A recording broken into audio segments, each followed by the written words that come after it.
시간이 되었으므로 목포 에스라 성경 강좌를 김현숙 권사님의 기도로 시작하겠습니다. 사랑이신 하나님, 오늘도 흩어져 있던 저희들이 귀한 성경으로 하나 된 이 시간 함께 한자리에 모여서 귀한 말씀 듣습니다. 하나님의 말씀을 늘 들어도 우리에게 단비처럼 정말 속속 소멸되며 그 말씀으로 또 행하는 저희들이 되기를 원합니다. 우리 에스라가 추구하는 아버지의 사랑과 또 이웃의 사랑을 실천하고 살아가는 우리 에스라 식구들이 되기를 원합니다. 오늘도 아멘. 말씀을 듣습니다. 마음 문 열게 하시고 그 귀한 말씀, 나의 말씀으로 받기를 원합니다. 아멘. 준비하여서 또 이 시간 우리를 위해 서신 우리 조지사님 위에 더욱더 강건함을 허락하여 주시고 또 많은 사람들이 아프고 또 아팠지만 다시 또 이 자리에 서게 하시고 앉게 하시고 듣게 하신 하나님 너무나 감사드립니다. 이 시간도 아멘. 함께 하심을 믿고 우리 주 예수 그리스도 이름으로 기도드립니다. 아멘. 아멘. 네, 감사합니다. 감사합니다. 지난주에 이어서 오늘은 역사서의 첫 책이죠. 여호수아, 사사기, 룻기 세 권을 살펴보는 게 목표입니다. 또 세 권을 한꺼번에 이렇게 봐야 서로 비교가 되고 조금 하나님께서 의도하신 또 이 책의 저자이신 성령 하나님께서 왜 이렇게 에, 저작을 하셨는지도 우리가 쉽게 알아볼 수가 있습니다. 그래서 가능하면 세 권의 상관관계도 함께 살펴보고 시간이 남으면 이제 부연 설명을 좀 하도록 그렇게 하겠습니다. 자, 화면 공유하겠습니다.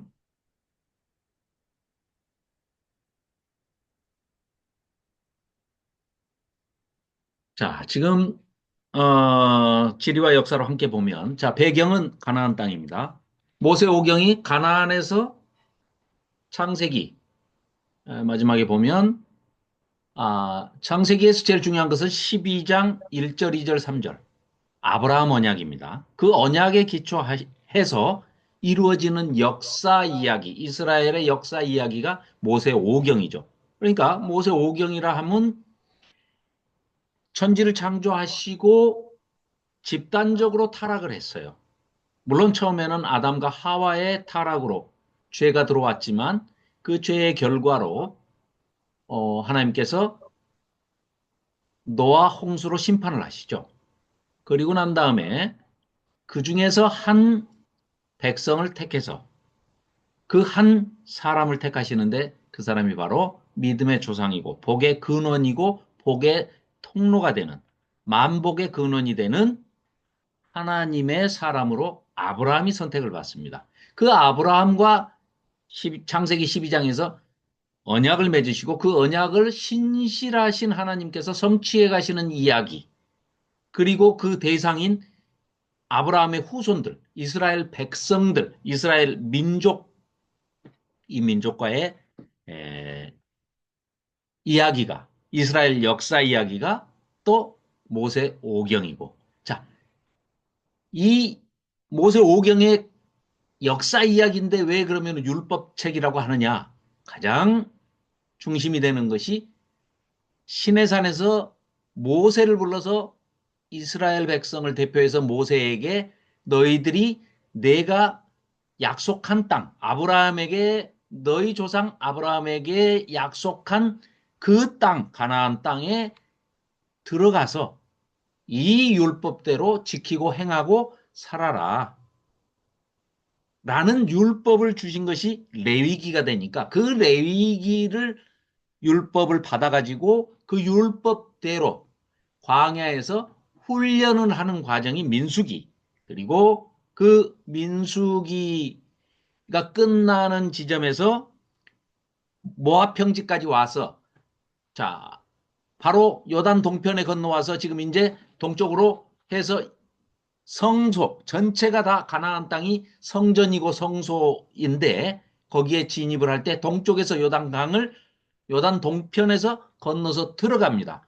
들어갈 때 이게 제사의 개념으로 본다 하면 그 레위기 율법의 제사법을 알려주시는데 그 제사로 본다 하면은 들어가서 성소에 들어가서 제일 먼저 번제를 올리죠.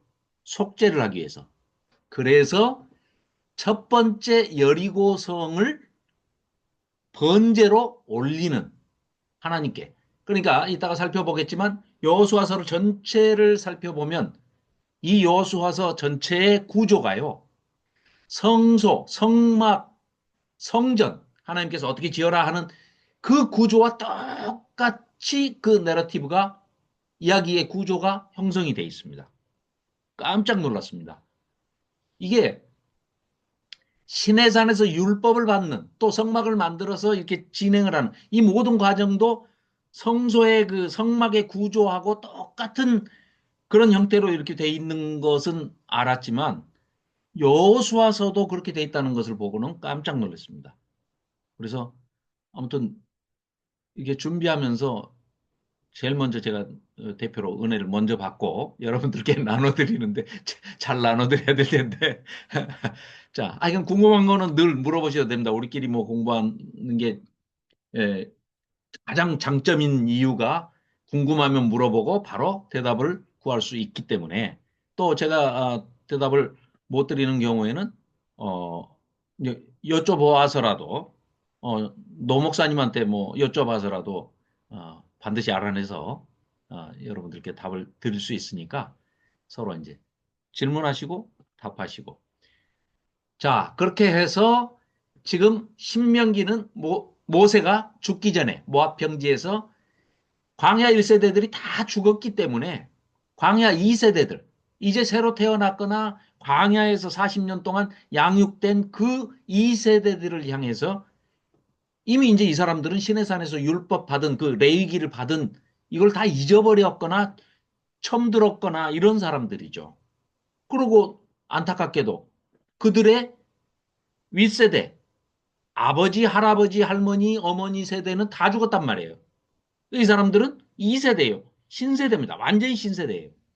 그래서 이 사람들한테 율법을 전해야 되기 때문에 그런데 있는 그대로 레위기를 전해봐야 못 알아먹는 경우도 있기 때문에 모세가 율법을 전체를 설명하고 재해석해서 또 새로 들어가는 가나안 땅에 들어가서 너희들이 더 신경 써야 할 것들은 이러이러한 것이고 하나님과 우리가 광야에서 40년을 살았더니 이러이러한 것들이 더 유념해서 너희들이 신실하게 순종하면서 헤쳐나가야 할 것들이다 하고 언약을 또 맺습니다. 그런 것들이 신명기에 기록이 되어 있죠. 계명을 신신당부하다 해서 신명기. 그리고 이제 모세 오경 5권이 막을 내리고 여호수아는 이제 여호수아가 모세의 후계자로 등극을 하고 모든 지휘권을 물려받아서 자 하나님의 이 훈련의 연속성이 그대로 넘어가고 모세에서 여호수아로요. 또 그러나 그대로 모세가 하던 것을 뭐 물론 제2의 모세다 여호수아가 이렇게 불릴 정도로 권위도 똑같이 그대로 리더십도 그대로 계승이 되는데 또 전혀 다른 불연속성의 또 그런 부분들이 있습니다. 그래서 그건 이제 우리가 이따 살펴보고 자 그래서 좀 큰 그림으로 본다면 앞에 화면에 보시면 이제 가나안의 진입을 딱 앞에 두고 눈앞에 두고 정복을 바로 눈앞에 두고 여호수아를 통해서 무난하게 신실하신 하나님께서 약속하신 대로 그 땅을 향해서 진격을 해서 들어갑니다. 들어가서 차지하고 그 땅을 정복하고 차지하고 분배하고 나누고 그리고 정착을 하는 그 과정이 여호수아서인데요. 여호수아도 마찬가지로 모세와 마찬가지로 뭐 그런 공통점을 찾아서 이제 도표로 정리를 해놓은 게 있는데 15가지 정도가 다 그대로 유사합니다.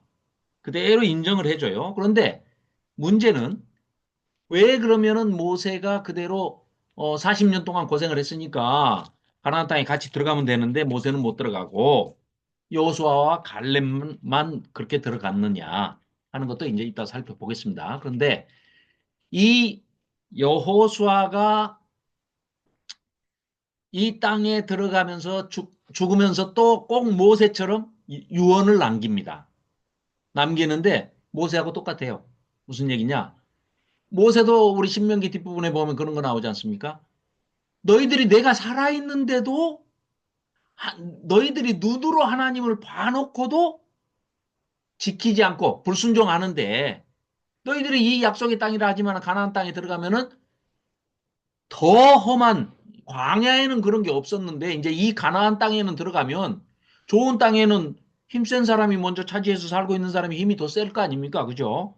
그렇기 때문에 들어가서 너희들이 하나님의 명령하신 대로 이것들을 전부 아주 그냥 청소를 해버리지 않으면 헤렘이라고 하는데 싹 쓸어버리지 않으면 너희들이 틀림없이 그들하고 같이 새로운 문화와 새로운 풍습과 새로운 종교 아주 뭐 너무너무 매력적이고 음?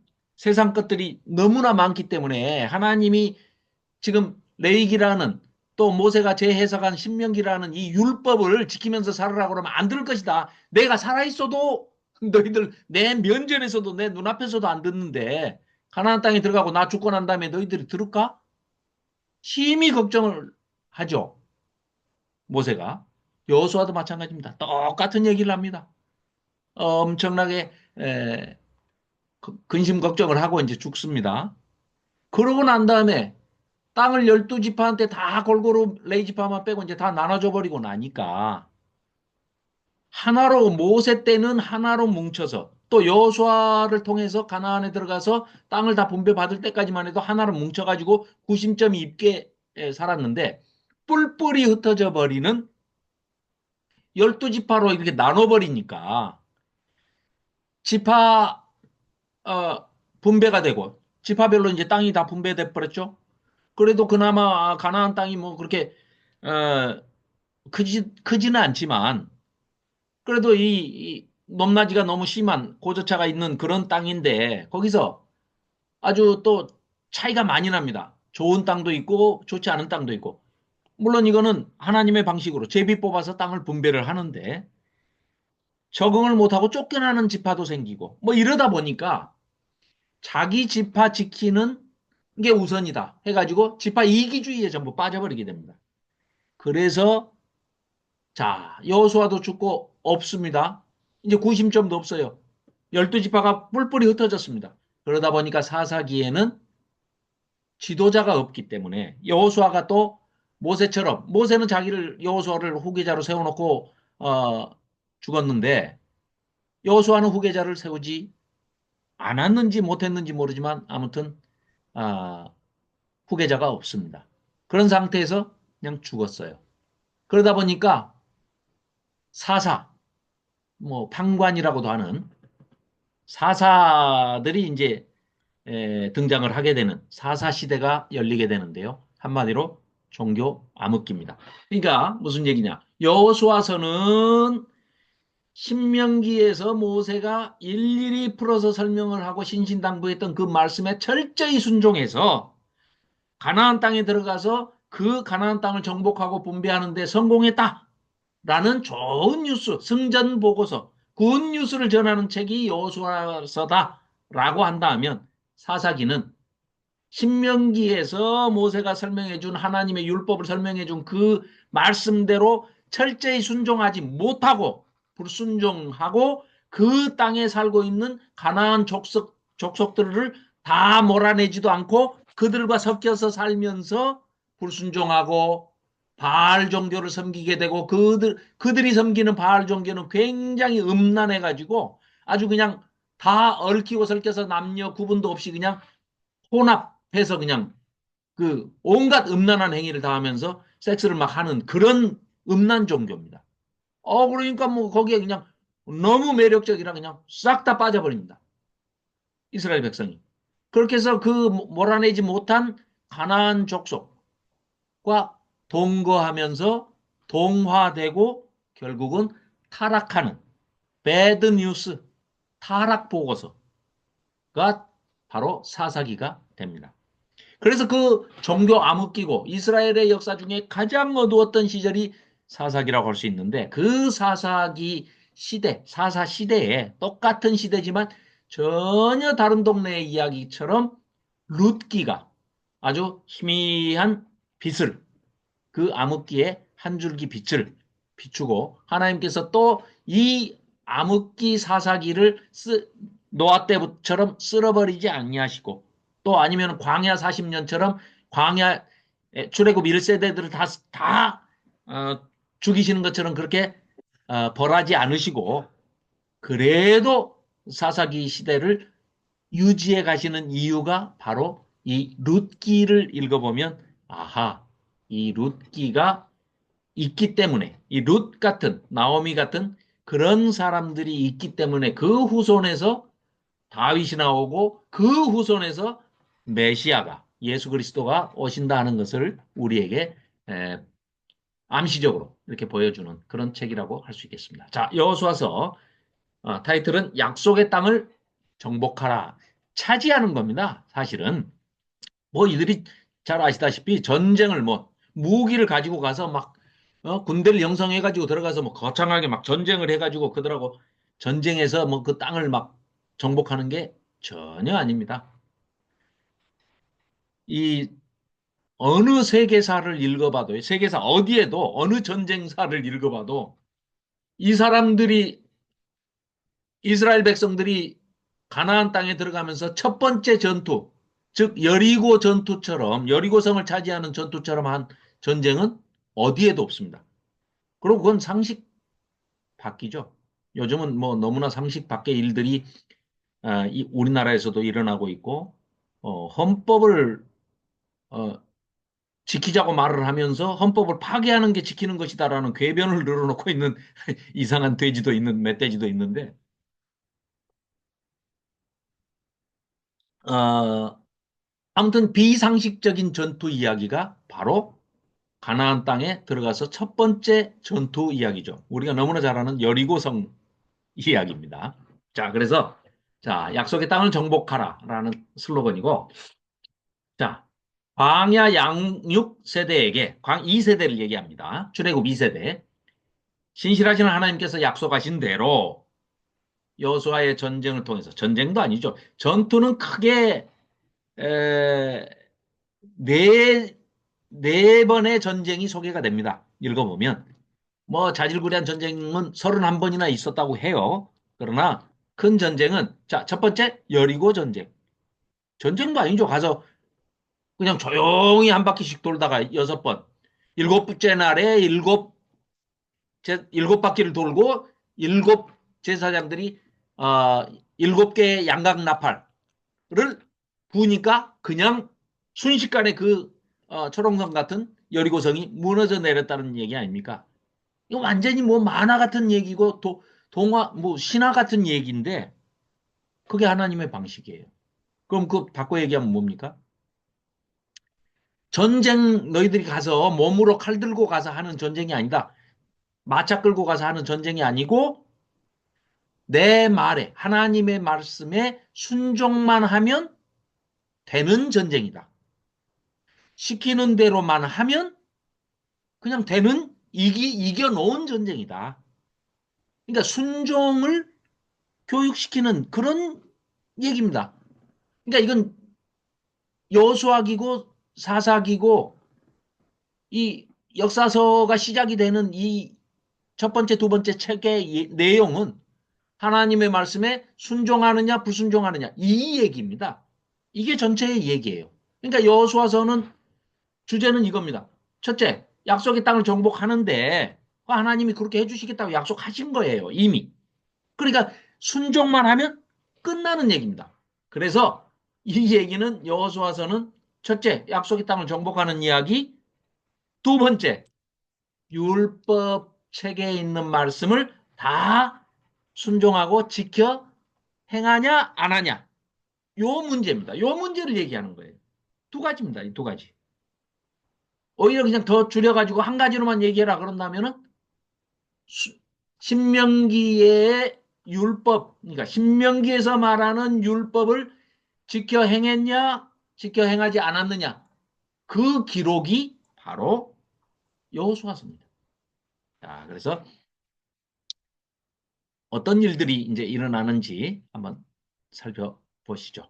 자, 여호수아서의 기록 목적은 이겁니다. 하나님께서 아브라함에게 창세기 12장 1절, 2절, 3절에 약속하신 대로 자, 뭘 약속했습니까? 땅을 주신다고 약속했어요. 두 번째, 너의 후손이 하늘의 별같이 많이. 그래서 번성하게 해서 큰 민족을 이루게 해주겠다. 두 번째 약속을 하셨죠. 세 번째 약속이 하나님께서 너희와 함께 하신다는 거예요. 하나님이 통치하시는 하나님의 나라, 하나님 나라 백성. 그래서 네가 열방의 복의 통로로, 복의 근원이 되는 너를 통해서 모든 열방의 민족들이, 온 세계 민족들이 복을 받는 그런 한마디로 제사장 나라로 삼겠다. 이 약속을 해주신 거죠. 아브라함 언약이 그거 아닙니까? 그 중에 첫 번째 약속, 땅의 약속이. 첫 번째 땅의 약속인데 두 번째 약속, 큰 민족을 이루게 해주겠다 하는 건 언제 이루어졌어요? 애굽에서. 모세 오경에서 이미 이루어져 가지고 애굽 땅에서, 이집트 땅에서 탈출시켜 나온 얘기가 출애굽기 아닙니까? 그리고 광야에서 레위기를 주시고 광야에서 훈련시킨 얘기가 민수기 아닙니까? 그러니까 이제 그 약속의 땅으로, 첫 번째 약속의 땅으로 지금 들어가는 이야기입니다. 그래서 그게 신실하신 하나님의 언약이 성취되는, 실현되는 그런 과정을 보여주는 것입니다. 그렇게 함으로써 너희들은 잊었을지 몰라도, 너희들은 하나님을 잊어버렸을지 몰라도 하나님은 너희들을 430년 전에 너희 조상과 맺은 언약, 아브라함과 맺은 언약, 이삭과 맺은 언약, 야곱과 맺은 언약, 요셉과 맺은 언약을 신실하게 다 기억하시고 그대로 성취하시는 하나님이다. 너희들도 내 걱정하지 말고 너희들만 하나님이 바라시는 대로 잘 말씀을 순종하면 나와 함께 동행하고 서로 사랑하자. 이런 말씀이시죠. 그걸 깨닫게 하기 위해서 여호수아를 서를 기록했다. 두 번째, 하나님께서는 이스라엘에게 선물로 주신 약속하신 땅, 젖과 꿀이 흐르는 약속의 땅, 가나안 땅이 다름 아니라 이게 하나님의 성소다. 즉, 이 지구를 창조하시고 지구상에 물론 이 우주 전체가 다 성전이라고 할 수 있지만 좀 더 협소하게 우리가 들어간다 하면 에덴 동산을 창설하셨다, 심으셨다 이렇게 이제 표현을 하는 창세기의 표현을 묘사되는 그런 그 수사학적으로 본다 하면 에덴 동산이 에덴 성전이다. 그래서 성전지기, 즉 에덴 성전을, 에덴 동산을 관리하는 동산지기로 아담을 창조하셔서 인류의 시작으로 첫 사람 아담을 창조하신 얘기가 나오고 그 아담의 갈빗대를 취해서 이브를, 하와를 창조하시죠. 이 가정에게 첫 번째 공동체에게 복을 주시고 그 에덴 동산을 잘 지키고 성전지기가 되라 사명을 주셨는데 잘 관리하라고 사명을 주셨는데 바로 뱀의 유혹에 빠져서 선악과 사건이 일어나지 않습니까? 그래서 에덴 동산에서 쫓겨나죠. 그래 쫓겨난 게 지난번에도 말씀드렸지만 동쪽으로 쫓겨나고 동쪽에다가 화영검을 두어서 접근을 못하게 막아버리시죠. 그러면 회복을 한다는 것은 다시 그 성전으로 들어간다는 것은 동쪽으로 쫓겨났으니까 동쪽으로 들어가는 거죠. 그러니까 요단강이 흐르고 있는데 바로 서쪽 편에 있으면서 바로 위로 올라가는 게 아니라 굳이 동쪽으로 가가지고 동북쪽으로 가가지고 거기서 요단강 동쪽에서 건너 들어가는 거죠. 즉 무슨 얘기냐? 요단 동쪽을 요단 건너갈 때 우리 여호수아서에 너무 잘 알고 있죠. 요단의 발을 제사장들이 언약궤를 메고 발을 내 딛자 물이 그냥 딱 수독돼 버리죠. 요단강이 말라버립니다. 마른 땅이 나타나고 그대로 하나님의 언약궤를 메고 건너 들어가죠. 그게 바로 성소에 들어가는 즉 요단강을 건넌다. 우리 뭐 요새 교, 어, 임종 예배할 때 요단강 건너서 뭐 많이 하잖아요. 그럼 요단강 건넌다 그러면 죽는 걸로 이렇게 인식하게 되는 이상한 기현상이 벌어지는데 요단강을 건너는 게 여호수아서를 자세히 읽어보면요. 세 사람으로 거듭나는 얘기예요. 무슨 얘기냐? 요즘으로 말하면 세례받는 얘기입니다. 그러니까 요단강을 건너가 가지고 바로 할례를 첫 번째 받는 거예요. 그래서 새 백성으로 새로운 정체성을 갖고 자, 요단강을 건넜으니까 너는 새로 태어났다. 지금으로 말하면 세례죠, 세례. 그래서 할례를 길갈에서 할례를 시행하는 것이죠. 그러니까 그런 의미가 있습니다. 그러니까 요단강 건너 지금 태극기처럼 돼버렸어요. 태극기 하면 아유 우리나라 국기고 애국기인데 세상에 그 이상한 사람들이 태극기를 들고 태극기라는 단어를 오염시켰잖아요. 뭐 어?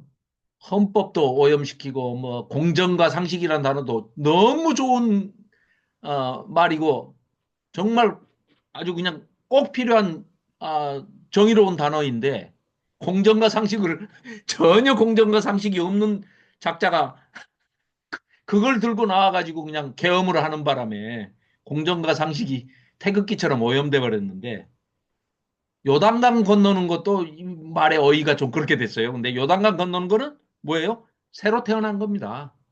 신약에 가서는 뭐예요? 신약적으로 얘기하면은 성령 세례를 받은 겁니다. 그러니까 세례 요한도 요단강에서 세례를 베푸는 겁니다. 그게 이제 신약의 문이 열리는 것이죠. 신약의 첫 사건이 세례 요한이 요단강에서 물로 세례를 주면서 내 뒤에 오실 저 메시아 예수 그리스도가 오실 텐데 그분이 하나님이시고 하나님의 아들이시고 독생자신데 그 하나님으로부터 너희들이 성령 세례를 받아라. 그래야 새 사람이 된다. 그래서 바울이 보라 뭐 새로운 피조물이 옛 것은 다 없어져 버리고 죽고 없어졌다는 겁니다. 새 사람이 되었다. 새로운 피조물이 되었다. 그게 바로 요단강 건너는 이 여호수아서가 원형이고 신약에 가서는 요단강에서 물로 세례를 받는 걸로 그렇게 업그레이드 된 거죠. 업데이트 된 거죠. 자, 세 번째. 하나님의 성소인 가나안 땅이 이스라엘의 소유가 되었음을 역사적으로 또 법적으로도 이러이러한 과정을 거쳐서 이렇게 그대로 보여주는데요.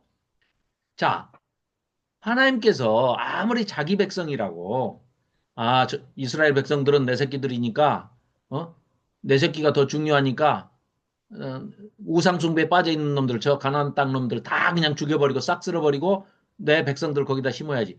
물론 하나님이 그렇게 하신다고 그래서 뭐 누가 이유를 달 사람은 아무도 없습니다. 뭐 어쩔 수 없죠.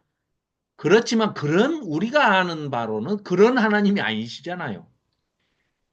그러면 무슨 얘기입니까? 그 하나님께서는 자, 두 가지로 하나님의 때를 생각해야 됩니다.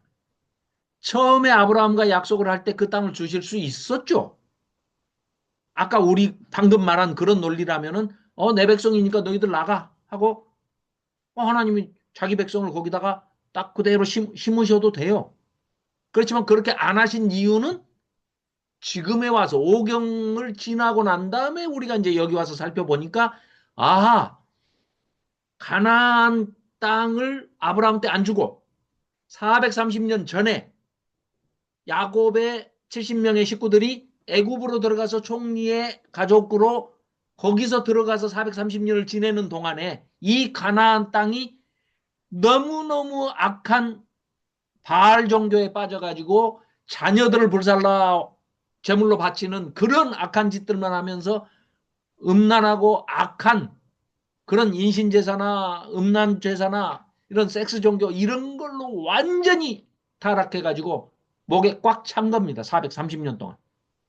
그러니까 얼마나 하나님의 그 창조물인 땅이 그 가나안 칠족속을 뱉어내버리는 겁니다. 토해내버린다라고 표현이 돼 있죠. 왜요?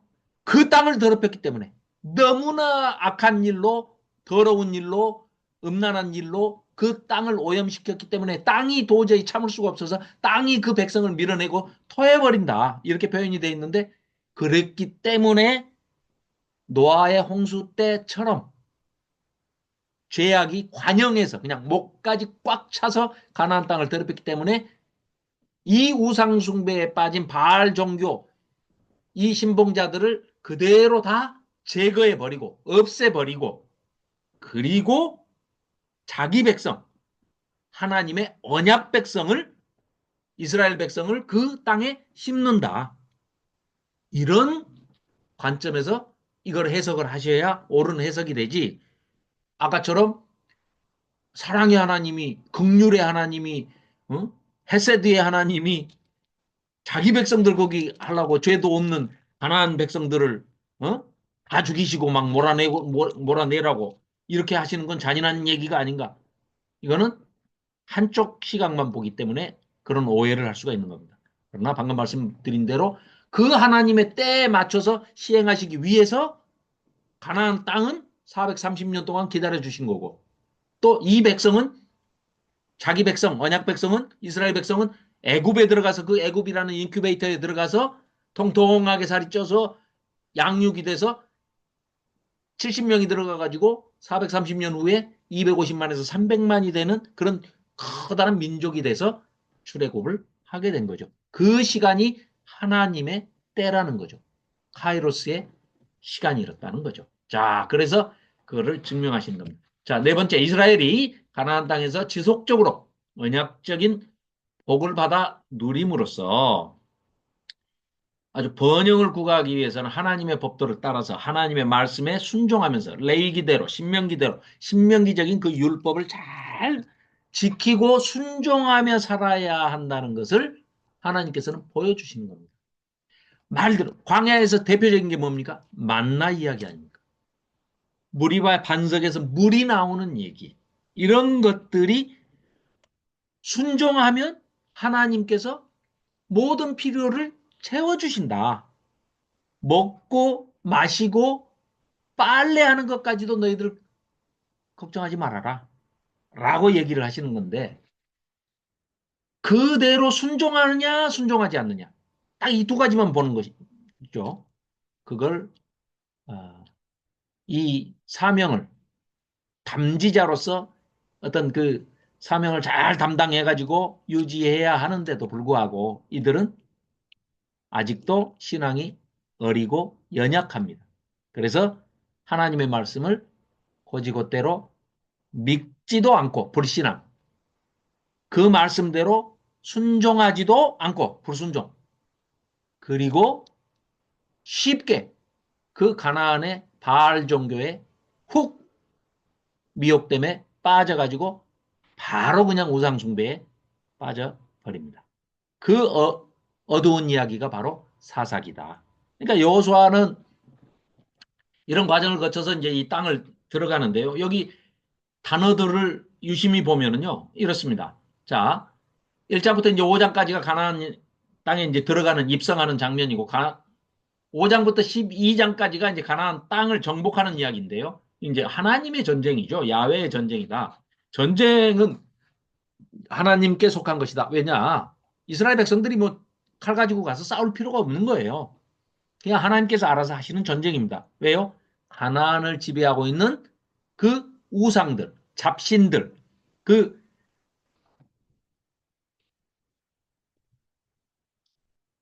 하나님을, 가나안 사람들은 이렇게 생각했죠. 여호와 야훼라는 신을 이스라엘 백성이 모신다. 아, 그러면 이스라엘만 다스리는 신. 이렇게 생각하죠. 왜냐? 동네마다 자기들이 모시는 신이 다 따로 있거든요. 그러니까 자기 신이 따로 있잖아요. 가나안도 7족, 7족. 그러니까 뭐 블레셋 쪽 속이 모시는 신 따로. 뭐 이 자기들 동네마다 신이 다 따로 있어가지고 성마다 뭐 신들이 다 따로 있단 말이죠. 그러다 보니까 어 여호와라는 신이, 야훼라는 신은 이스라엘 백성의 신이구나. 이런 정도로 생각을 합니다. 근데 여호수아서 읽어보면 나중에 온 세상의 하나님 이렇게 소개가 됩니다. 그 쉽게 얘기하면 뭡니까? 하나님만 신이고 나머지는 신이 아니다. 이걸 아, 보여주시는 거죠. 그러니까 출애굽할 때 하나님께서 계시하신 것이 뭐였습니까? 10가지 재앙으로, 10가지 사건으로 뭐 피게 날강을 피로 변하게 만드는 것부터 시작해서 피게의 박도금에 흑암 장자들 죽음까지 10가지의 그 재앙 사건을 통해서 하나님께서 자기 계시, 하나님이 어떤 분이신가를 알려주는데 그 대상이 바로와 이집트, 애굽의 백성들에게도 알려주지만 오히려 그거보다는 하나님께서는 너희들이 430년 동안 노예로 전락할 동안에 애굽에서 살면서 완전히 너희들 하나님을 다 잊어버렸기 때문에 너희들도 하나님이 누군지를 알아야 된다. 마지막에 6월절 사건으로 패스오버, 뛰어넘어, 점프오버 할 때 그 6월절은 얼마나 간단합니까? 내 말 듣고 양을 잡아서 문설주와 문인방에 피를 발라라, 양의 피를. 그리고 무교병을 먹고 이삿짐 둘러매고 등에 메고 가방 메고 있다가 내가 신호하면은 전부 지팡이 들고 나가라. 그러면 살 것이다. 죽음의 그림자가 올 때. 여리고성 돌 때하고 똑같은 얘기예요. 내 말대로 해라. 순종하면 살고. 불순종하면 죽는다. 거기에 놀랍게도 이방인까지 들어있다는 거예요. 타국인인데 너희들하고 같이 살기를 원하는 사람이거나 너희들의 노예의 노예여도 좋으니까 내 말을 믿고 그대로 순종해서 문에다가 양의 피를 바르는 사람은 6월절 다 살아났어요. 그래서 출애굽을 하게 되는 그런 과정이 있듯이 이 가나안의 이 전쟁, 가나안 정복 사건은 똑같습니다. 그냥 6월절 사건하고 똑같아요. 그대로. 자, 그러니까 이런 단어가 나옵니다. 히브리에 보면은 건너라. 요단강을 건너죠. 가만히 있자. 건너다가 아까 히브리어를 찾아보니까 예. 건너다가 히브리어로 아바드예요. 아바드.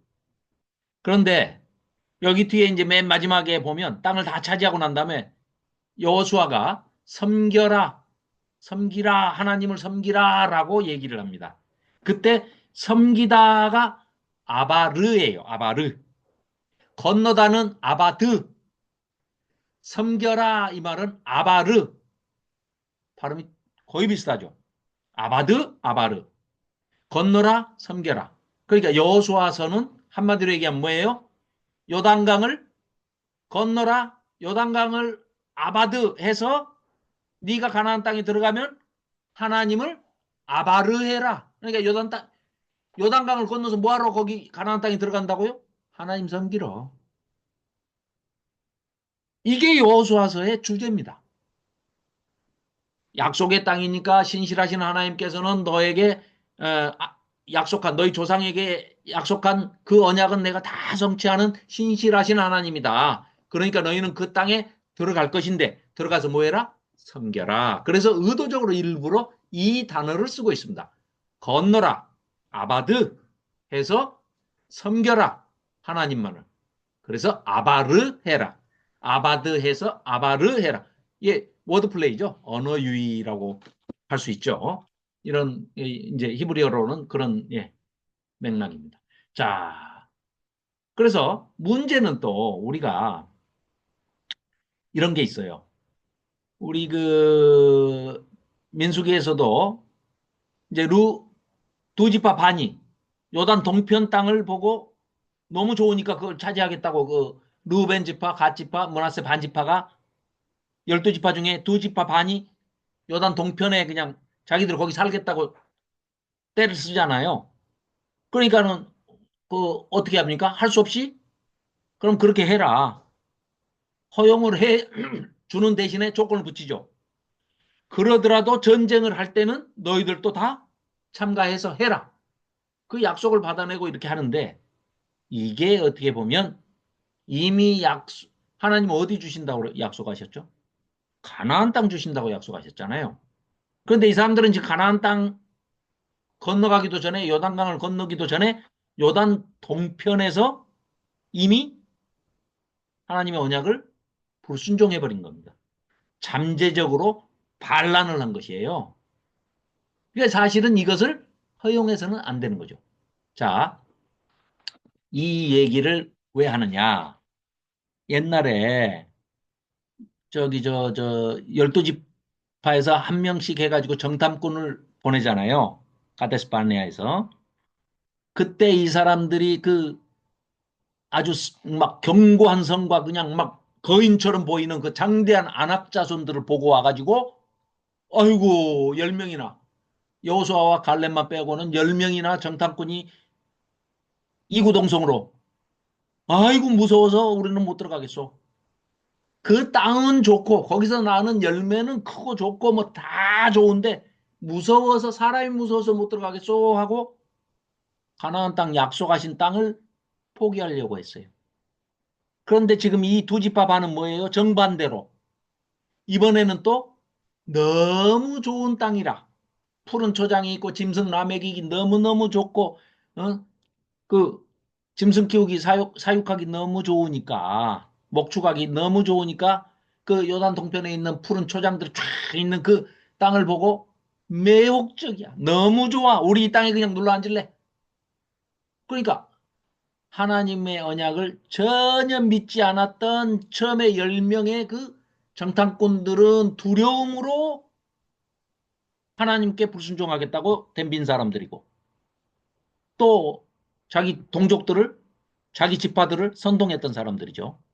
두 번째는 자기 욕심 때문에 이 두 지파 반은 자기 욕심 때문에 하나님의 계획과 소망을 포기해버리는 거예요. 이건 뭐 언약 백성도 아니죠. 자기 이속만 챙기겠다. 하나님하고도 그런 거 필요 없어. 이것도 반란이죠, 반란. 정탐꾼 중에 10명이 아이고 하나님 들어가기만 하면 땅을 주신다고 약속을 했는데도 불구하고 그 약속을 못 믿고 나 못 들어가겠어요. 가면 죽어요. 거기 다 거인들만 살아요. 아이고 우리를 죽일 데가 없어서 이 광야까지 끌고 나와서 우리를 죽이려고 해요. 우리 돌아갈래요. 했던 거나 우리 안 들어갈래요. 그냥 좋으니까 여기서 살래요. 하는 거나 똑같은 불순종인데 칼라만 다른 불순종입니다. 하나는 두려움 때문에. 그건 뭐라고요? 하나님의 언약을 안 믿는 데서 오는 불순종, 불신앙하는 데서 오는 불순종, 두려움. 또 하나는 자기 욕심 때문에 하나님의 말씀을 무시해버리고 하나님께 불순종해버리는 얘기가 좀 길어졌습니다. 어쨌거나 이런 사람들은 그러니까 이제 모세가 신신당부를 할 수밖에 없는 상황이었죠. 그때 이제 그런 정탐꾼 사건 때문에 그래서 모세가 신신당부를 하지만 그 모세의 신신당부가 있었음에도 불구하고 또 후계자로 여호수아가 이제 바톤을 받아가지고 다시 이 백성들을 인도해서 가는데도 불구하고 결국 이들은 말을 안 듣죠. 자, 그래서 여기 어, 13장부터 21장까지는 이제 가나안에 들어가서 그 땅을 분배하는 이야기고, 그 다음에 22장부터 24장까지가 여호수아가 이제 죽기 전에 고별 설교를 하면서 마지막으로 세계 언약을 체결합니다. 세겜에서 맺은 언약은 이제 여러분들 잘 아시다시피 그때 전부 이구동성으로 일구여출 전부 아멘하고 다 택해라. 하나님만을 섬기는 것을 택할래? 우상을 섬기는 걸 택할래? 그러니까 다 뭐라 그래요? 예, 다, 요즘도 뭐 교회 가서 뭐 물어보면 다 아멘이라고 그러지, 뭐 노멘 하는 사람 없잖아요. 이들도 아멘 했어요. 입으로는. 입으로는 다 아멘 합니다. 그러나 불안하죠? 가만히 있자. 이거를 공유 중지하고요. 잠깐만요. 공유를 화면 전체를, 아, 파워포인트를 배경으로 죄송합니다. 잠깐만요. 아이고, 안 써본 거라 이거 안 되겠다. 아, 이거,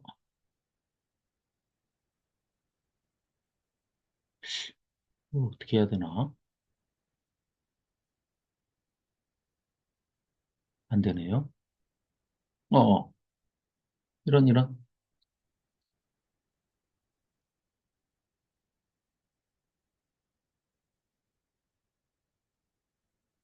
보이시나요?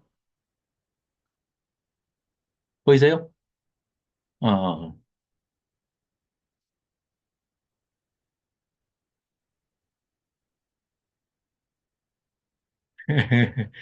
자, 전투는 아까도 말씀드렸지만 네 번의 전투를 소개하고 있어요. 자, 첫 번째, 여기 요단강 건너서 첫 번째 만난 성이 여리고성. 여리고성은 뭐 순종해가지고 바로 첫 전투를 승리를 했죠. 그래서 이제 가나안 입성해가지고 중부지방에서 길가를 요단강 건너서 첫 번째 전투 본부를 그 전투 본부를 삼는 거예요. 그래서 길갈에다가 캠프를 치고 나서 거기서 뭐를 한다고요? 할례 언약을 맺는 거죠. 그리고 할례 언약을 맺어진 할례를 실시하는 거죠. 길갈에서. 그래서 아주 그게 중요한 것이다. 요단강 도하 사건이 그냥 일반 도하 사건이 아니다. 이제 이 내용을 어, 봐야죠. 그래서 여기를 전투 본부를 길갈로 삼아 가지고 길을 갈 때는 항상 길갈에서 그래서 굉장히 중요한 본부입니다. 아이성 전투에 가서는 두 번째 여지없이 그 교만한 마음으로 하나님의 말씀을 그대로 순종하지 않아 가지고 결국은 실패하고 말죠. 그래서 결국은 어, 아이성에서 아이성 전투에서 패배의 쓴맛을 보죠. 그 다음에 세겜. 여기가 이제 세겜 언약이 여기 에발산과 그리심산 두 때로 나눠서 이렇게 언약을 또 맺지요. 그 다음에 이제 남부전 그때 그 기브온 거민들하고 기브온에서 온 거민들하고 화친 사건이 있었죠. 그 자기들이 두려우니까 뭐 멀리서 온 것처럼 막 옷도 낡아진 거, 해진 거, 뭐 음식도 막 곰팡이 나게 해가지고 먼 데서 왔다고 그러고 친하게 지내자고 이제 화친하니까 그냥 덥석 속아가지고 친하게 그냥 화친을 맺어버린 사건이 있었지 않습니까? 이 사건은 하나님께 여쭤보고 충분히 답을 듣고 해도 아무 문제가 없는 일을 그냥 아이 뭐 우리 뭐 다 이렇게 해주실 건데 하고 성공했던 경험이 오히려 위기를 맞게 되는, 즉 하나님 말씀에 대한 집중력이 떨어져 가지고 하나님한테 여쭤보지도 않고 기도해보지도 않고 물어보지도 않고 그냥 조급하게 결정을 내려버린 거예요. 지도자들이. 이건 잘못이죠. 실책이죠. 그래서 화친을 맺었는데 한번 맺은 언약을 또 어떻게 깨겠습니까? 사람끼리의 언약도 소중히 여겨라. 그러나 그 실수한 것까지도 하나님께서는 어떻게 쓰십니까? 그 오히려 그냥 반전 카드로 한꺼번에 남부 연합군이 다 연합군을 조직을 해가지고 남쪽에서 다 기부원이 배신했어. 이스라엘 백성한테 뭐 이렇게 서로 화해 조약을 맺었다고 하면서 기부원을 치러 오니까 기부원에서 SOS를 치죠. 그러니까 전부 가가지고 기부원을 도와주는데 아이고 덕분에 도랑치고 아재 잡고 님도 보고 뽕도 따고 일당도 받고 이런 식으로 다섯 부족의 그 다섯 국가의 그 대적들을 전부 한꺼번에 그냥 연합군을 진멸해 버리지 않습니까? 그래서 다섯 왕을 한꺼번에 정복한 사건이 바로 요 뭡니까? 기본 전투 아닙니까? 어? 그래서 기본 전투가 그 너무 유명하죠. 태양아 멈춰라. 자, 공유중지, 공유중지하고 태양이 멈췄을까요? 마이크 켜시고요. 제가 이렇게 물어볼 때는 좀 불안하죠. 태양이 멈추면 어떻게 됩니까? 태양이 멈추면 예, 그냥 멸망이죠. 그 태양이 멈추면 그래도 저기 계속 낮이 되잖아요. 아니, 이제 이 성경을 쓸 때는 뭐 자전이니 공전이니 뭐 이 태양이 이런 개념이 전혀 이게 과학적인 얘기를 지금 쓰고 있는 서술하고 있는 책이 아니고 태양이 멈췄다. 여호수아서를 지구가 읽어보면 야살의 책에 이렇게 써졌는데 내가 이거 인용한다라고 이렇게 밝히고 있거든요. 그 말은 태양은 멈출 수가 없어요. 지구가 멈춘 거예요. 지구도 못 멈춰요. 지구도 멈추면 사람이 다 없어져 버려. 가령 지구가 시속 1667km로 날아가고 있어요. 지구가 시속 1초에 20km 가요. 그런데 우리는 왜 멀미를 안 하느냐? 태양을 돌면서 한꺼번에 태양이 다 끌고 가고 있어요. 그 궤도에 그냥 따라가고 얹혀서 가고 있기 때문에 우리가 어지럽지 않아요. 멀미 안 해요. 그렇긴 하지만 이 지구는 공전하면서 태양 주위를 공전하면서 그러니까 그게 한 바퀴 돌면 1년 365일이고 스스로는 자전하면서 지구는 또 지 혼자는 돌아요. 하루가 그러니까 한 바퀴 돌면은 24시간이 지나는 거죠. 자전하면서 공전하면서 회전을 하면서 이렇게 돌아요. 그 동영상 그 저기 유튜브에 들어가서 보시면 태양계 전체가 그렇게 움직이는 게 이제 동영상으로 시뮬레이션 해놓은 게 있거든요. 그런 거 한번 보시면 되는데 일단 그 얘기는 뭐냐? 태양이건 지구건 이 회전을 멈추는 것은 멸망이에요. 그러면 태양이 이거 옛날에 막 그런 사람들이 있었죠. 이게 뭐 어? 과학이 발달해 가지고 막 이거를 그렇게 해보니까 뭐 지구가 하루가 비더라. 그래가지고 이 아얄론 골짜기에서 여호수아서에 나오는 것처럼 어? 하루가 이 태양을 멈춰라 해가지고 태양이 멈춰버리니까 하루가 빈 걸로 나타났다. 그리고 그게 23시간 40분 이렇게 빈 것이고 어, 23시간 20분 빈 것이고 그 다음에 40분이 빈 거는 왜 히스기야 때 그 저 해시계 멈춰서 뒤로 10도 그림자 해 그림자를 뒤로 10도 해주라니까 그 계산하면 40분이거든요. 그래서 이렇게 거짓말입니다. 그 지어낸 얘기고 가짜 뉴스입니다.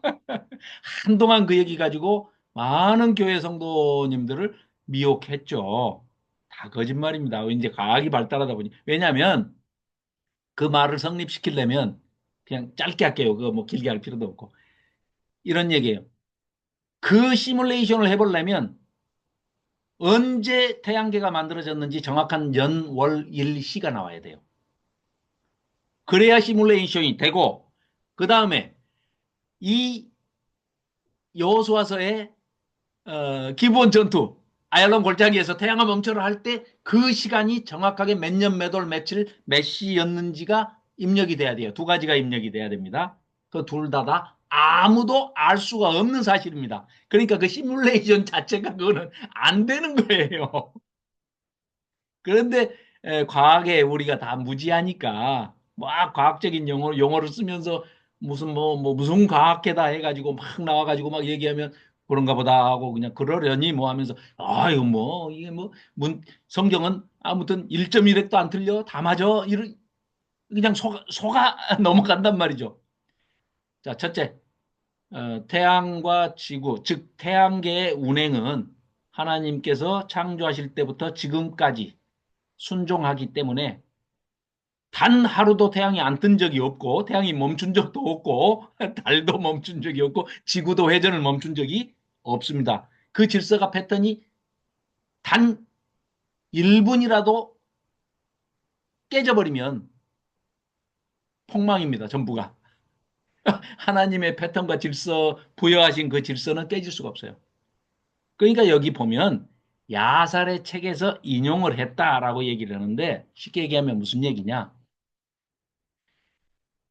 이렇게 전투가 있어가지고 아주 불리한 상태에서 전쟁을 할 때 기도하는 것은 하나님이 다 들어주시기 때문에 낮이 더 훨씬 길게 느껴지는 그런 시간 동안에라도 어마어마한 힘을 주셔서 우리가 그냥 우리가 전투하지 않아도 하나님께서 알아서 다 정리를 해 주시니까 마치 그러니까 과장법의 일종이죠.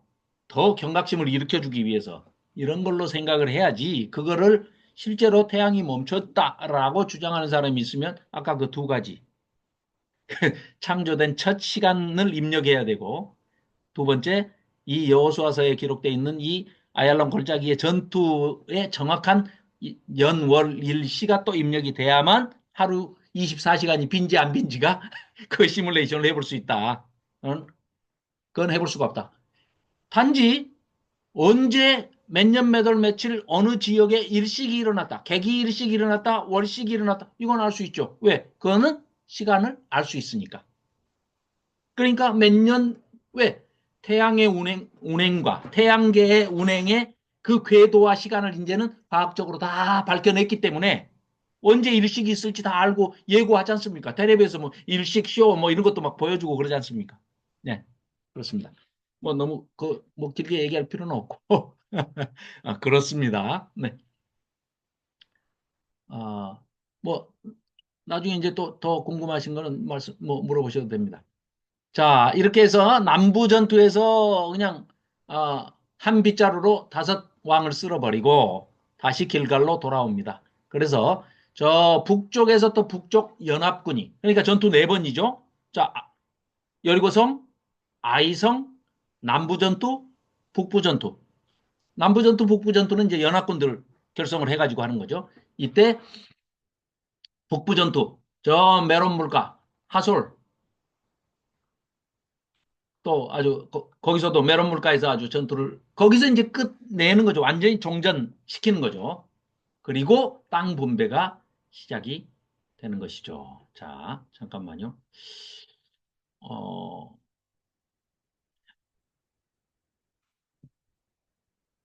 네. 어, 공유 화면 일부.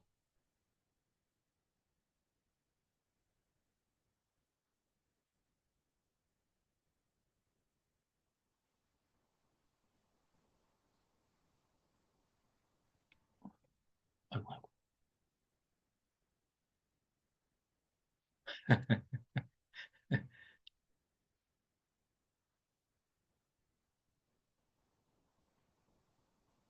어, 죄송합니다. 자, 근데 왜 신명기가 나왔지? 잠깐만요.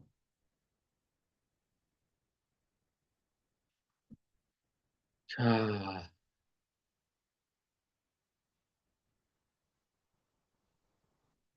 네. 이렇게 해서 여호수아서에서 소개되는 전쟁 크게 그렇게 이제 뭐 아이석 빼면 세 번의 전투, 중부, 남부, 북부 이렇게 얘기할 수도 있고 아까 여리고성, 아이성, 남부, 북부 하면은 네 번의 전쟁이죠. 자, 이렇게 해서 이제 땅을 다 정복한 다음에 분배를 합니다. 자, 여기 들어가서는 이제 땅을 분배하는데 우리가 너무나 잘 알고 있는 뭐죠? 저기 갈렙의 이야기.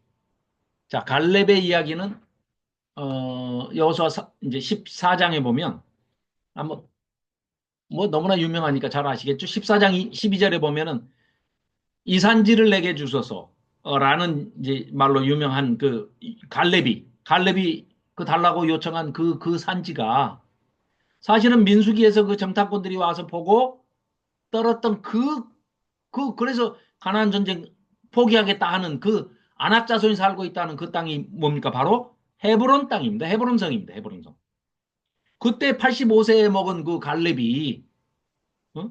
그 헤브론 땅이 얼마나 좋은지 거기 아주 제일 힘센 거인들이 그 땅을 차지하고 살고 있는 거죠. 헤브론이. 그러니까 모두가 두려워서 그 떨고 있는데 그 아낙 자손을 갈렙이 저 땅을 나한테 달라. 내가 가서 내가 처치하겠다. 하고 들어가서 그 헤브론 땅을 기업으로 받아가지고 전부 두려워서 못 들어가겠다고 포기하겠다 하는 그런 그 안악 자손을 갈렙이 하나님의 말씀에 순종하고 신뢰하고 믿었기 때문에 들어가서 정복을 한 것이죠. 여호수아 그 14장의 갈렙 이야기가 이런 이야기인데 이 이야기를 모델 케이스로 이렇게 준 겁니다. 모범 케이스로. 무슨 얘기냐? 앞으로 너희들이 들어가서 차지할 이 가나안 땅이 너희들이 완전히 그 족속들을 몰아내지 않으면 너희가 자칫 잘못하면 그들과 동거하면서 혼거하면서 동화돼 버리고 결국은 타락해 버린 오염될 수가 있기 때문에 누구처럼 갈렙처럼 저 아낙 자손들이 차지하고 있는 장대한 족속이 차지하고 있는 저 헤브론 땅을 하나님의 말씀을 믿고 들어가서 어, 다 쓸어버렸더니 그 거인 족속도 다 쓸어버리고 아주 좋은 땅 헤브론 땅을 차지하는 걸 봐라. 그러니까 무슨 얘기예요? 갈렙이 모범 사례로 제시가 되고 있고 뭐 갈렙처럼 너희들도 앞으로 남은 숙제가 이것이다. 무슨 얘기다? 정복하지 못한 땅에 들어가거든 너희가 땅을 분배가 받아가지고 들어가거든 하나님의 말씀을 믿고 순종해서 그대로 실시하기만 하면 그 땅은 너희들의 온전한 땅이 될 것이고 절대로 가나안 종교, 바알 종교에 아세라 종교에 빠지지 말아라. 이겁니다. 이게 여호수아서가 우리에게 전하는 그래서 마지막에 이 갈렙의 이야기대로 그렇게 너희들도 그 모범 사례를 따라서 해라. 라고 하면서 마지막으로 여호수아가 죽기 전에 유언 설교를 남기면서 결국은 이들에게 어떻게 합니까? 너희들 들어가면 힘써 모세 율법책에 기록해진 것을 다 지켜라. 율법을 다 지켜라 이거죠. 레위기, 신명기 이것들을 율법책에 지금 모세 오경 전체를 너희들이 다 여기 다 기록해 놨으니까 그러니까 쉽게 얘기하면 모세 오경을 완성한 책이 여호수아서다. 그러면 바꿔 얘기하면 그래서 모세 육경이라고도 하는 학자들도 있습니다. 모세 육경이다. 여호수아서가 모세 오경을 완성한 책이기 때문에 성취한 책이기 때문에 모세 육경이라 해야 된다. 이렇게 얘기를 하는 사람들이 있는데 모세 오경을 완전히 실현한 책이기도 하지만 또 아, 이 여호수아의 유언 설교처럼 너희들도 들어가거든 저 땅에 들어가거든 모세가 기록해 놓은 모든 율법을 다 지켜 행하고 너희 하나님 여호와를 사랑해라. 여호수아 23장 마지막에 보면 23장 11절에 보면 그런 내용이 있죠. 그러니까 두 가지입니다. 하나님의 말씀, 모세를 통해서 우리에게 전해진 하나님의 말씀을 기록된 것을 다 지켜 행해라. 그 지켜 행하려면 읽어봐야죠. 그렇죠. 그러니까 모세는 유언으로 남겼어요. 초막절, 초막절 끝, 성회, 7일간 성회를 하고 8일째 6월절 지나서 초막절을 지키면서 그때 어떻게 합니까? 이스라엘 백성들은 온 백성을 유치원생부터 타국인들까지 섞여 사는 외국 사람들까지 다 한 자리에 불러 모아서 성경을 해 떠서부터 낮에까지 성경을 읽고 설명해 줘라. 아, 그래야 지키고 행할 거 아닙니까? 안 읽어보고 지키고 행할 수는 없잖아요. 그죠? 그렇기 때문에 지켜 행해라. 아, 요새는 안 읽어보고 이렇게 먼데 있는 종이 쪽지도 이렇게 슬빛 보니까 거기에 뭐라고 써져 있는지도 보는 장관도 나오고 아니면 세 번을 접어가지고 양복 주머니에 넣어놨는데 안 보고 그런데 느낌을 와 종이에서 또 느낌이 오는 사람도 있더라고요 장관이 최상목인가 뭐 겨울에 있는 목인가 뭐 목인가는 몰라도 느낌으로 알았대요 거기에 대통령이 뭐라고 계엄 때 어떻게 하라고 써져 있는 걸 종이를 이렇게 가슴에 넣으면 느낌으로 오는 모양이죠. 아, 이상한 소리를 해서 죄송합니다. 어쨌거나 자꾸 비정상이 돼가는데 나도. 자, 그래서 율법책을 반드시 그러니까 율법책을 읽고 지키고 행해라. 두 번째, 그러면 하나님 경외하는 법을 배우게 되고 어떻게 제사 드리고 어떻게 예배해야 되는지, 어떻게 살아야 하는지 그것을 알게 될 것이다. 그러면 하나님을 사랑하게 될 것이다. 이 두 가지 내용이 전부 여호수아의 고별 설교, 유언 설교에 들어있는 내용이죠. 22장부터 24장 이렇게 구성이 되어 있습니다. 자, 그러면은 자, 세겜에서 이제 전부 아멘 했어요. 예. 영어로는 에이멘 했는데 이 사람들이 이 맹세를 지켰을까요? 안 지켰을까요? 당연히 안 지, 이렇게 얘기하면 안 되나? 당연히 안 지킨 건 아니고 하여튼 안 지켰습니다. 그래서 사사기가 나오는 겁니다. 자, 왜 안 지켰는지, 왜 못 지켰는지, 왜 이런 일들이 벌어졌는지. 자, 한번 보겠습니다. 자, 사사기 타이틀은 사사기 내용에서 좀 가져왔습니다. 그때 이스라엘에 왕이 없으므로. 이스라엘에 왕이 없습니까? 왕이 누굽니까? 하나님이 왕이시죠.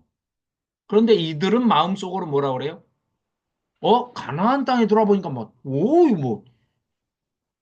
부족 국가들, 도시 국가들. 이렇게 성이 있으면 이제 그게 하나의 폴리스죠, 폴리스. 국가죠. 다 왕이 있는 거예요. 왕이 있으니까 너무 좋은 것 같아.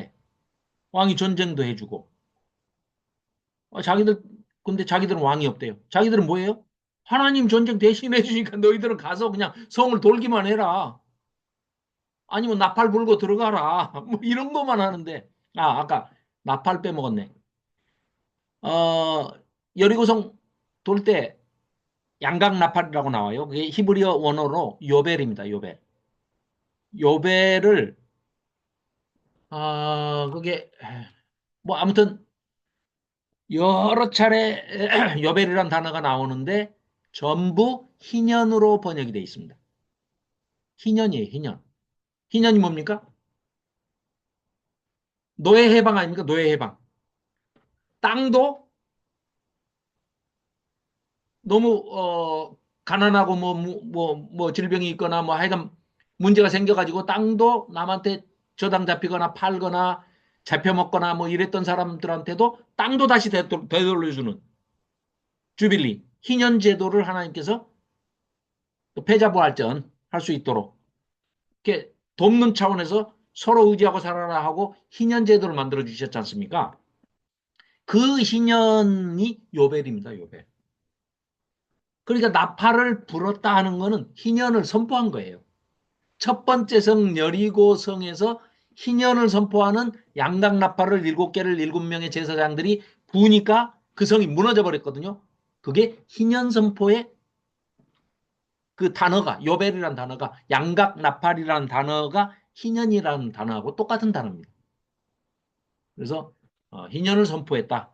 이렇게 볼 수가 있습니다. 자, 사사기에는 이들은 그러나 하나님을 쉽게 얘기하면 그때 이스라엘에 사람 왕이 없으므로 이 말은 하나님도 이스라엘 백성의 왕이 아니라고 생각을 한 거죠. 다 해주고 계시는데 우리 사람 왕이 필요해요. 그래야 사람 왕이 있어가지고 우리 생명도 지켜주고 안전도 보장하고 전쟁도 하고 뭐 이럴 거 아니냐. 이제 이런 마음들을 먹는 거죠. 이것도 하나의 이제 불신앙이죠. 불신앙의 소치죠. 하나님을 믿지 않는 거죠. 그러니까 이 사사 시대에도 결국 이제 뭐 12명의 사사, 대사사 7명, 뭐 소사사 5명 이렇게 나오는데요. 또 뭐 어떤 사람은 그 엘리멜렉까지 다 포함해가지고 14명의 사사 뭐 이렇게 보는 사람도 있고 뭐 여러 가지가 있습니다만은 뭐 큰 의미는 없고 12명의 사사로 본다 하면 우리가 눈여겨볼 사사가 세 사람이죠. 여자 사사 드보라, 그다음에 어, 기드온의 300명 해가지고 뭐 교회에서 엉뚱하게 뭐 기드온의 300용사 아닙니다. 개처럼 물을 핥아먹는 두려움에 떠는 쪼다들 300명. 예. 그 기드온. 기드온은 추앙받아서는 안 되는 사람인데 어떻게 묘하게 또 기드온을 그냥 교회에서 어마어마한 인물로 소개를 하는데 아닙니다. 기드온한테 왕이 돼달라고 요구를 하니까 기드온이 말로는 아, 됐습니다. 그러나 정이 그렇다면은 하고 그 금은 보물을 받아가지고 그걸로 에봇을 만들죠. 그런데 그것보다도 이 기드온이 가지고 있는 속마음은 얼마나 교만한지 자기 아들 이름을 아비멜렉이라고 지어요. 그 말은 뭐냐? 그 아들의 이름의 뜻이 이겁니다. 내 아버지는 왕이다. 아비가 멜레크, 왕이다. 그럼 자기 뭐예요? 사람들이 아 당신이 우리의 왕이 돼주세요라고 요청하니까 아이 우리 그러면 됩니까? 하나님이 우리 왕이시죠. 해놓고 아들 이름은 내 아버지는 왕이다. 그러니까 자기가 왕이라는 얘기죠. 이미 그 전에 타락한 사람입니다. 그 다음에 타락의 대명사 뭐 사사 그러면은 삼손. 삼손은 완벽하게 이 타락한 사람인데 아주 이 하나님의 언약에 철저하게 실패하는 그 과정을 보여주는 사사가 바로 삼손입니다. 이스라엘 백성을 그대로 비유하고 있다고 생각해도 별반 다르지 않습니다. 오히려 일부러 삼손을 그렇게 묘사를 한 것 같아요. 그러니까 삼손이 나시린이라고 그러잖아요. 태어날 때부터 구별되게 이게 태어났던 그런 나시린으로 태어났잖아요. 거룩한 백성으로. 언약 백성으로 선택받은 사람도 민족이 이스라엘 백성이죠. 삼손도 태어나서부터 죽을 때까지 나시린의 삶으로 택정을 받았죠. 그다음에 하나님과 언약 백성인데 이스라엘 백성 또 그 언약을 다 깼죠. 나시린의 서약도 삼손은 깨버렸죠. 또 그것도 그냥 뭐 여자하고 막 놀아나고 술 마시고 머리도 그냥 그래서 머리에 삭도를 대지 않는다. 칼을 대지 않는다. 머리를 안 자른다. 이런 나시린의 그 규례인데 그것도 다 이제 뭐 깨버렸죠. 블레셋 여인들하고 막 맨날 연애하고 또 어, 유대인들도 마찬가지죠. 뭐 삼손은 여자들하고 실제로 놀아났지만 이스라엘 백성들은 어떻게 해요? 민족적으로 우상하고 놀아나니까 그걸 하나님께서는 음란한 걸로 본 거죠. 이방신의 유혹에 빠져서 음란 종교를 섬겼다. 이렇게 보는 거죠. 또 제사장 나라 사명을 이스라엘 백성을 언약 백성으로서 잃어버렸죠. 그거 깨졌어요. 그랬는데 나시린의 사명도 삼손도 역시 깨지고. 그러니까 삼손을 마지막에 이렇게 배치해가지고 보여주는 이유가 이스라엘 백성 니들 꼬라지가 이래. 삼손 흉볼 거 없어. 너희들이 삼손이야. 라는 그런 뜻으로 신실하지 못한 이스라엘 백성.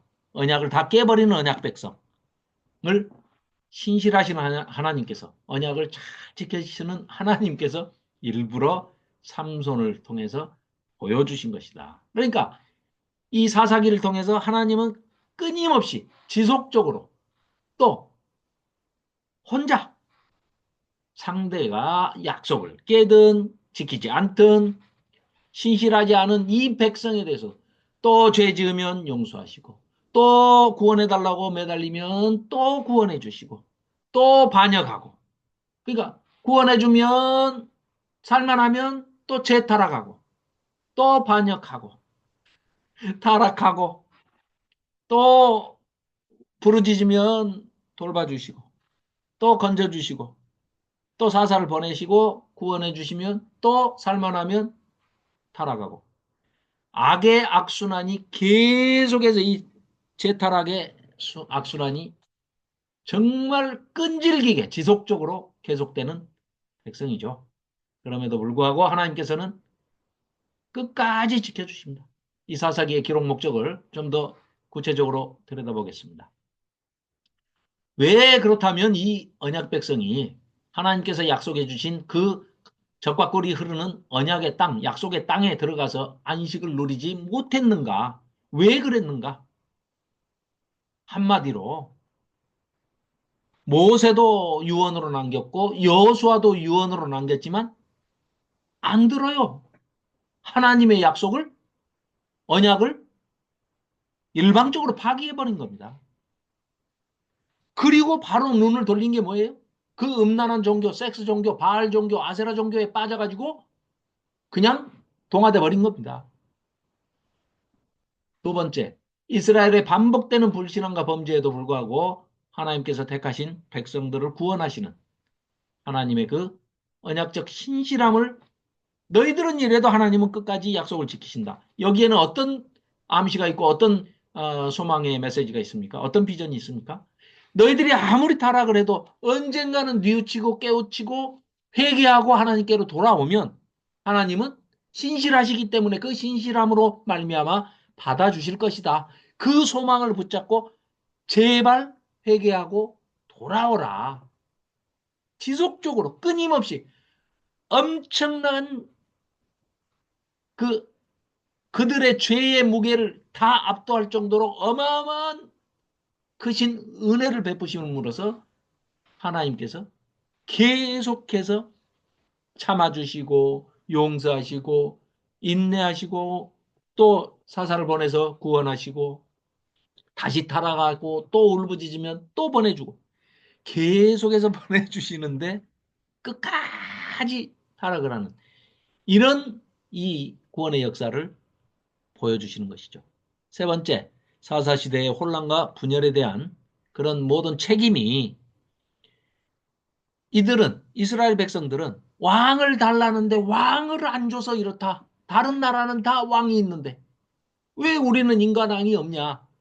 그러니까 나중에 이제 뭐 살펴보겠지만 어떻게 합니까? 사무엘은 뭐라 그래요? 너희들 인간 왕이 오면 너희 자녀들은 다 노예가 되고 너희들은 딸들은 다 그런 성착취 대상이 된다. 압제 속에 살 것이고 피라미드 체제. 애굽에서도 살펴봤지 않냐. 저 정점에 몇 명의 그 왕족과 지도자들이 꼭대기에 앉아서 그 1%가 그 극소수가 나머지 99%를 다 지배하고 착취하고 강탈하고 수탈하고 늑탈하고 이럴 텐데 이 체제를 만들어서는 안 된다. 하나님이 통치하시는 그런 나라. 그 신정제도가 가장 좋은 제도다. 아무리 사무엘이 얘기해도 이 백성이 뭡니까? 조직적으로, 집단적으로, 폭도에 가까울 정도로 변해가지고 왕을 달라, 인간왕을 달라. 하나님은 권자에서 물러나라. 우리는 인간왕이 필요하다. 라고 해서 왕정제도를 우리에게 허락을 안 해주니까 우리가 이렇게 타락하고 있고, 가나안 족속에게 짓밟히고 있고, 뺏기고, 단지파 같은 경우에는 땅을 어, 지중해 변의 물가에 아주 좋은 블레셋 족속의 그 땅을 줬는데도 불구하고 거기서 오히려 쫓겨나가지고 저 위에 단지파가 그, 음, 저 헐몬산 기술까지 쫓겨서 저 북쪽으로 최북단으로 올라가지 않습니까? 그래서 단에서 브엘세바 할 때 단이 이제 맨 최북단 꼭대기로 쫓겨가게 되는 그런 일들이 벌어지는데 왕정제도가 없어서 그렇다. 이래가지고 자기들이 인간 왕이어도 하나님의 말씀대로 잘 백성들을 섬기고 통치하는 그런 왕정을 하겠다 해가지고 이제 그런 거를 어, 은근히 비추고 있는. 그래서 왕의 통치 아래서 이스라엘이 단합해야 할 그 필요를 그렇게 이제 은근히 내비추고 있는 겁니다. 그러나 이들은 오히려 인간 왕이 등장하면서 북이스라엘 같은 경우에는 열 지파가 모여가지고 어떻게 합니까? 19명의 왕이 나오고 9번이나 쿠데타가 일어나서 칼로 그 어? 피로 쿠데타로 그 왕좌를 차지하는 쟁탈전이 벌어지는 그 19명의 왕이 또 하나님의 평가는 뭡니까? 단 한 명도 빠짐없이 19명의 왕이 다 악하다. 여로보암을 닮았다. 남쪽에는 그래도 다윗을 닮은 왕이 간혹 나오기는 해요. 예. 뭐 요시아와 히스기야는 물론 이제 끝은 안 좋았지만 히스기야 같은 경우에는 그래도 몇몇 왕은 6명의 왕은 또 잘했다고 이제 뭐 평가를 받기도 합니다.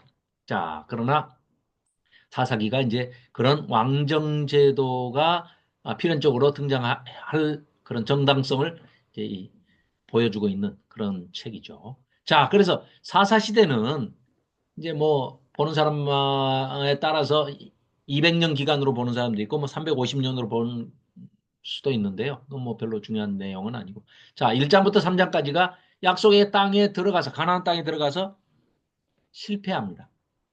바로 실패하는 이야기가 이 서론의 서론부에 이제 얘기가 등장하고요. 본론부는 이제 사사들이 등장하는 이 본론부인데 바로 들어가자마자 실패를 합니다. 우리 지난번에 뭡니까? 성막 딱 만들어 가지고 바로 광야에 나가서 바로 완벽한 준비를 해 가지고 나가서 바로 실패하죠. 그 이야기가 민수기 이야기였지 않습니까? 그러듯이 여기서도 여호수아는 성공한 이야기. 그런데 가나안 땅에 정작 들어가 가지고 땅을 딱 분배해 주고 나니까 바로 실패한 이야기.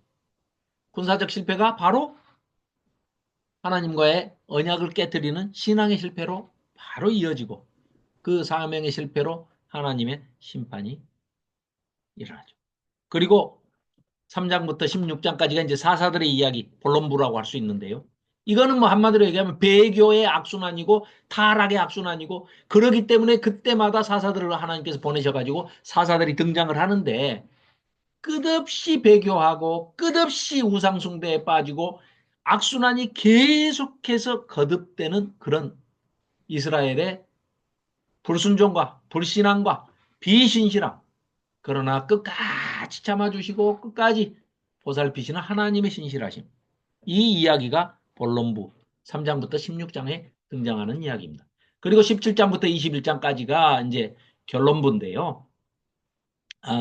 이때 이제 이 얘기는 왕이 없는 사회에 이제 총체적인 이 혼란이 오니까 왕을 달라 하는데 두 가지 이야기가 소개가 됩니다. 타락한 우리가 너무나 잘 알고 있는 그 정말 그 타락한 암흑기의 이 사사기 결론부에 가서 아이고 죄송합니다. 암흑기의 배교가 이 우상숭배가 낳은 최악의 사태를 고발하는 그 고발 르포 형식으로 두 개의 드라마가 나오죠. 우리가 너무나 잘 아는 첫 번째 드라마는 미가의 집의 신상. 그렇죠. 그 사람이 레위인이 그러니까 자 첫째는 두 드라마가 공통점이 있어요. 첫째는 다 에브라임 산지에 일어나. 에브라임이 누굽니까? 요셉의 아들들 아닙니까? 그 중에 둘째 아들인데 큰 아들이 므낫세, 작은 아들이 에브라임인데 에브라임이 왜 요셉이 죽기 전에 손자들을 아들대로 올려가지고 손을 엇바꿔가지고 이렇게 오른손으로 에브라임을 머리에 왼손으로 므낫세 머리에 이렇게 얹어가지고 장자의 축복을 뒤바꿔 버리잖아요. 야곱이. 그 자기도 어떻게 했어요? 자기도 찾아 둘째 아들인데 에서 형의 그 장자의 축복을 빼앗았던 것처럼 물론 이 사람이 자기 임의대로 한 건 아니고 야곱이 또 뭐 그런 뭐 계시가 있었겠죠. 그래서 이제 에브라임을 장자로 축복을 하는 겁니다. 그러니까 야곱의 생각에는 장자가 누굽니까? 요셉이에요. 12명의 아들이 있는데 그중에 11번째 아들인 요셉. 왜? 자기는 라헬하고 결혼했지. 다른 세 여자는 모르겠다 이거예요. 그러니까 자기 마음속에는 라헬을 사랑했기 때문에 라헬이 낳은 큰아들이니까 요셉이 자기한테는 장자예요. 그런데 그 요셉의 두 아들 중에 두 번째 아들 에브라임이 또 장자라고 생각하니까 거기다가 오른손을 얹어가지고 축복을 해준 거죠. 장자의 축복을. 그 에브라임이 그러니까 나중에는 전부 자기가 장작 행세를 해요. 그러려면은 전쟁이 일어나면 제일 먼저 나서고 이래야 되는데 그런 건 안 하고 뭔가 좋은 일 있고 남들 다 하고 나면은 왜 나타나가지고 왜 나를 장자 대접을 안 해주냐고 투정만 부리는 장자예요. 왜 나를 대통령 대접 안 해주냐? 대통령 다 와야 대접을 해주죠. 하는 짓은 제일 비겁한 어디 동네 깡패만 또 못, 양아치만 또 못한 짓을 하는데 그거 어떻게 대접을 해줍니까? 자, 두 번째. 첫 번째는 에브라임 산지에서 다 일어난 사건이에요. 그러니까 이제 은근히 지금 장자로서 장자의 역할을 못하고 있는 그런 또 하나님에게 선택받은 두 번째. 레위인은 레위인인데 극도로 타락한 레위인. 등장인물이 다 공통점입니다. 둘 다 에브라임 산지에서 일어났고 둘 다 타락한 레위인들이 등장을 합니다. 그래서 첫 번째 드라마로 소개되는 게 뭐예요? 미가의 신상 사건. 그 사사기 17장에서 18장에 나와 있는 얘기죠. 종교적인 타락의 극치를 보여주는 거죠. 세상이 그래가지고 와서 야 단지파가 와가지고 가자 그러니까 어이구 한 집안의 뭐 제사장보다야 저기 한 지파의 제사장 하는 게 낫지 하고 낼름 그다 도둑질 해가지고 싸들고 그러고 우상단지 싸들고 따라가지 않습니까? 이런 제사장이 레위인이 얼마나 타락을 했냐 하는 그런 타락상을 보여주는 겁니다. 두 번째는 레위인인데 제사장인데 목사인데 지금 아니요 목사 아닙니다. 자꾸 제사장이라고 주장하는 목사들이 있어가지고 큰일 납니다. 그러면 어쨌거나 그 레인, 그 당시 레인 제사장인데 첩을 뒀어요. 그런데 그 첩을 데리고 어디를 갔다 오다가 그 윤간당하는 사건이 있죠. 그 동네에서 남, 남색을 하는 남자들이 몰려와가지고 못 보던 남자가 너희 집으로 손님으로 들어간 것 같은데 내놔라 해서 남색을 하는 자들이 아주 그러니까 뭐 윤리적으로 사회적으로 아주 극도로 타락한 타락의 극치를 보여주는 사건이죠. 그렇게 해서 그 자기 첩이 죽었어요. 레위인의 첩이. 그런데 이 나귀에다 싣고 돌아와가지고 어떻게 합니까? 자기 첩을 12토막을 내요. 시체를. 그렇게 해서 12지파에 다 보냅니다. 너무나 잘 아는 얘기고 너무나 비극적인 얘기인데 얼마나 타락을 했느냐. 그런데 그 반응이 더 놀랍습니다. 이 시체 토막을 받은 12지파의 반응이 이거 어디서 일어난 얘기냐? 무슨 일이냐 해가지고 결국은 찾아내서 단지파를 처단하겠다 해가지고 결국은 다 모이죠. 몰려와가지고 이 의기투합해가지고 기브아에 와서 그놈들을 내놔라 하고 이 베냐민 지파죠. 베냐민 지파에 쫓아와가지고 그 기브아 불량배들을 다 내놔라. 근데 또 안 내놔요, 이 사람들은. 내줘버리면 이제 간단할 일을. 그러니까 베냐민 지파, 한 지파가 없어질 뻔하는 그런 대학살 전쟁, 동족 상잔의 비극이 일어나는 것이죠. 이 정도로 그냥 타락을. 아니, 이 사람들이요. 그 가나안 칠족 속 먼저 그 차지하고 살고 있던 하나님이 다 이겨놓으셨으니까 들어가서 차지하기만 하면 된다 하는데 그때는 이렇게 의기투합 안 해요. 그때는 무서워서 싸움도 제대로 못 합니다. 그래서 아주 소극적이고 다 아주 자기들끼리 그렇게 하던 사람들이 요 베냐민 지파의 못된 짓을 한 요것들을 기부와 불량배들을 처단하자 하고 제사장이 자기 첩에 그 죽은 시신을 12토막을 내서 보내니까 벌떼같이 일어나가지고 얼마나 의기투합이 잘 됐는지 한 지파를 멸절시켜 버립니다. 멸절시키라는 가나안 족속은 멸절시키지 못하고 자기 동족끼리의 자기의 베냐민 지파는 12지파의 맨 마지막 아들 12번째 아들은 그 후손들은 다 씨를 말려버립니다. 그래서 한 지파가 지금 없어지게 생기는 결국은 이런 동족 상쟁의 비극이 일어납니다. 결국은 뭡니까?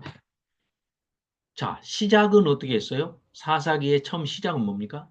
처음에 시작은 하나님께서 다 이겨놓으신 거룩한 전쟁, 언약 전쟁이니까 성전, 홀리 워, 성전이다. 성스러운 전쟁이니까 너희들은 들어가기만 하면 돼. 가서 그냥 요벨, 희년 나팔을 불기만 해. 선포만 해.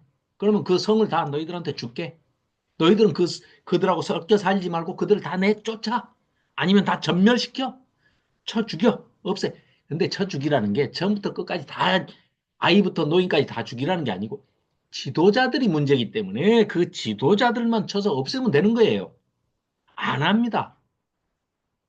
또, 이 하나님께서 명하신 전쟁이고 들어가서 차지해라라고 했는데 그 전쟁으로 시작한 사사기의 전쟁이 사사기 마지막에 어떻게 된다고요?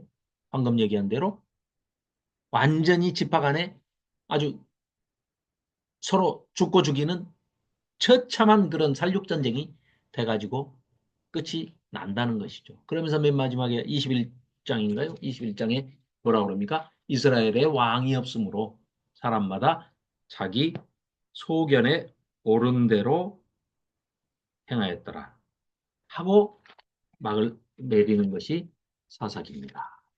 그렇죠? 사사기, 예.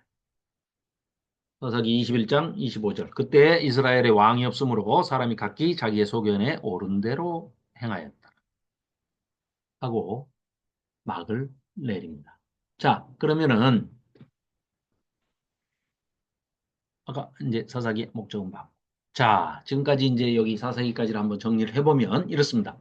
자, 창세기 이 우주 전체가 또 하나님이 창조하신 우주 전체뿐만이 아니라 우주 전체가 성전이기도 하지만 또 하나님께서 눈여겨보셔서 제일 먼저 첫사람 아담을 창조해서 그 에덴 동산에 심으실 때 그 성전이 시작되는 이야기 그리고 그 성전지기로서 제사장 역할을 누구에게 분부하십니까? 아담에게 분부하시죠. 그런데 그 아담이 제사장적 그 역할을 사실은 실패를 했죠.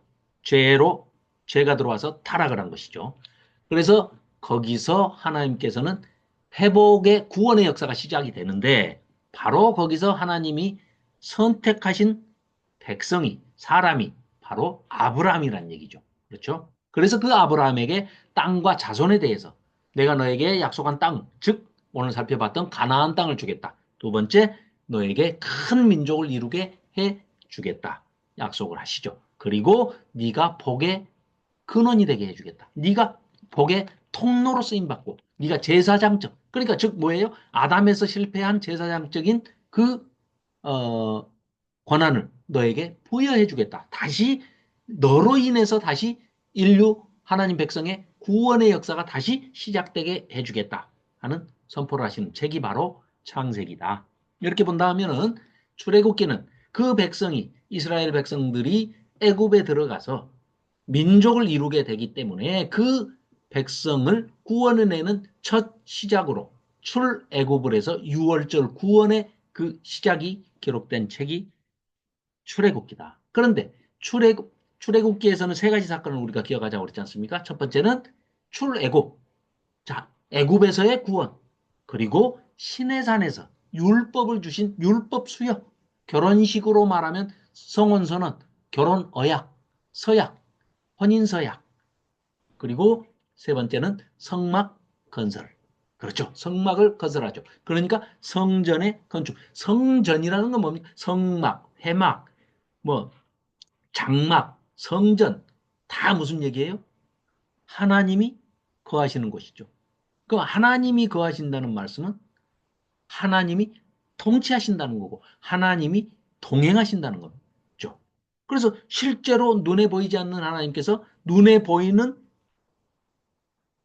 그 증표로 오셔서 함께 성막을 지어라 해서 그 지어진 성막에 한가운데 놓고 온 이스라엘 백성이 250만에서 300만이 삥 둘러가지고 진을 구성하고 정 가운데에 성막을 모시고 그 안에 성소를 짓고 성소 안에 지성소를 짓고 그 지성소 안에 언약궤를 하나님의 말씀이 기록된 돌판을 넣어놓은 것을 언약궤라고 그러지 않습니까? 그 언약궤 위에 뚜껑 위에 두 천사 그룹 사이에 날개 사이에 좌정하셔서 시은 자 은혜를 베푸시는 그 자리에 계신다. 낮에는 구름 기둥, 밤에는 불기둥으로 존재하시는 것을 눈에 보이지 않아서 인간들의 마음속에는 존재하지 않는다라고 하나님을 안 계신다라고 하지만 하나님께서는 있다.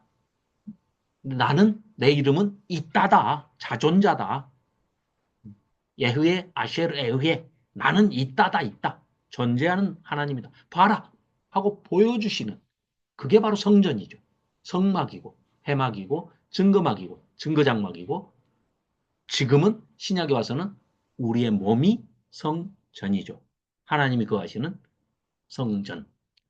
이렇게 해서 하나님의 구원의 구속사역의 시작이 기록된 책이 출애굽기다. 그렇다면 레위기는 그런 하나님의 백성들이 어떻게 하나님 앞에서 거룩한 삶을 살고 거룩하고 성결해져서 성화되어서 하나님께 제사드리고 예배할 수 있는가?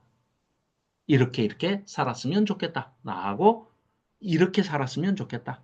하나님 사랑과 이웃 사랑하는 방법을 기록해 놓은 책이 바로 레위기다. 알 수 있겠죠? 민수기는 그런 우리를 사랑하시고자 하는 그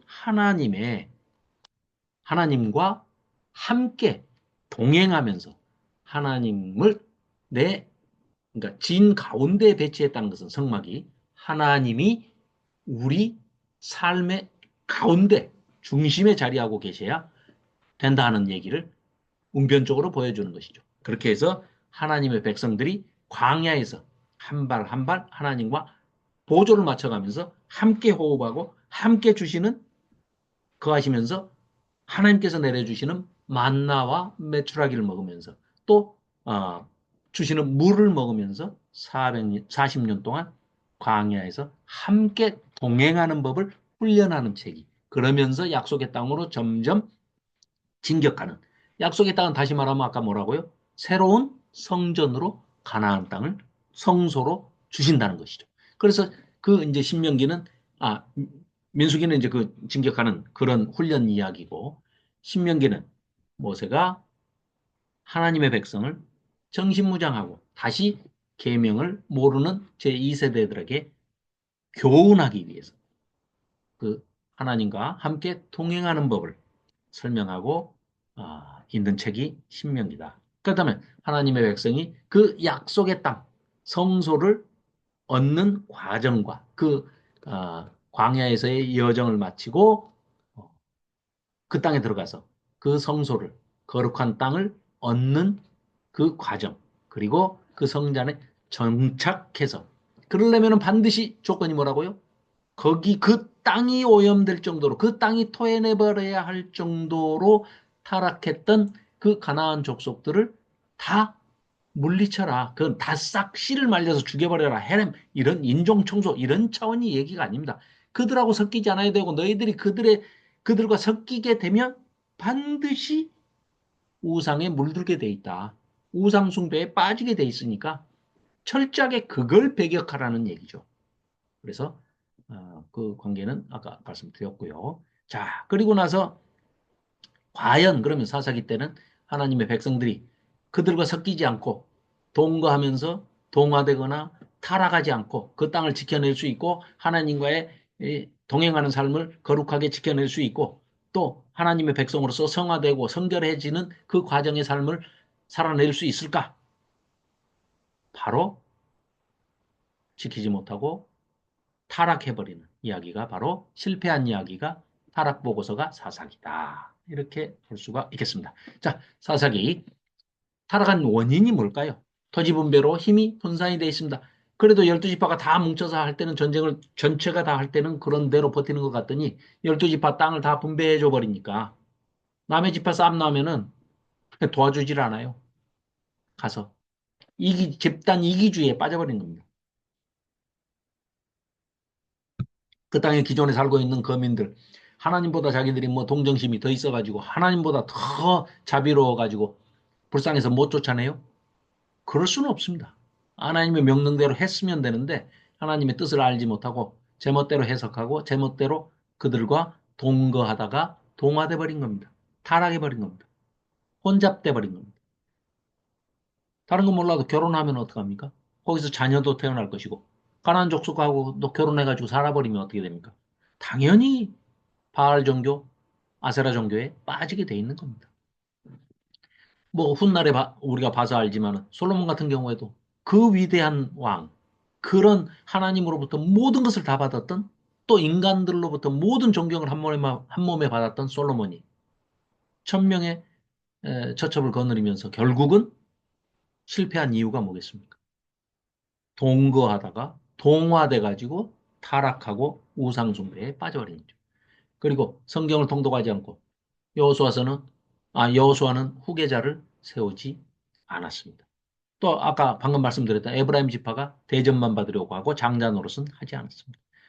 레이 지파가 아까 사사기 맨 마지막에 두 이야기처럼 에브라임 산지에서 일어났던 두 레이인들의 타락 이야기, 실패 이야기가 두 드라마가 비극적인 드라마가 소개됐는데 미가의 신상과 그다음에 레위인의 첩사건, 토막 시체 토막 사건, 레이지파가 역할을 하지 않았다. 레이지파가 역할을 하지 않았다는 건 뭐예요? 레이지파 하는 일의 첫 번째가 성경 가르치는 겁니다. 하나님의 말씀을 가르치는 거예요. 소개하고 읽어주고 설명해 주는 겁니다.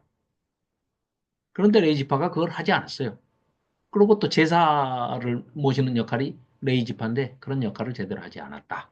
이런 얘기입니다. 자, 방금 말씀드린 미가 집의 신상과 모세의 손자. 그 또 이름을 밝히고 있어요. 그 미가 집에 자가용신의 어?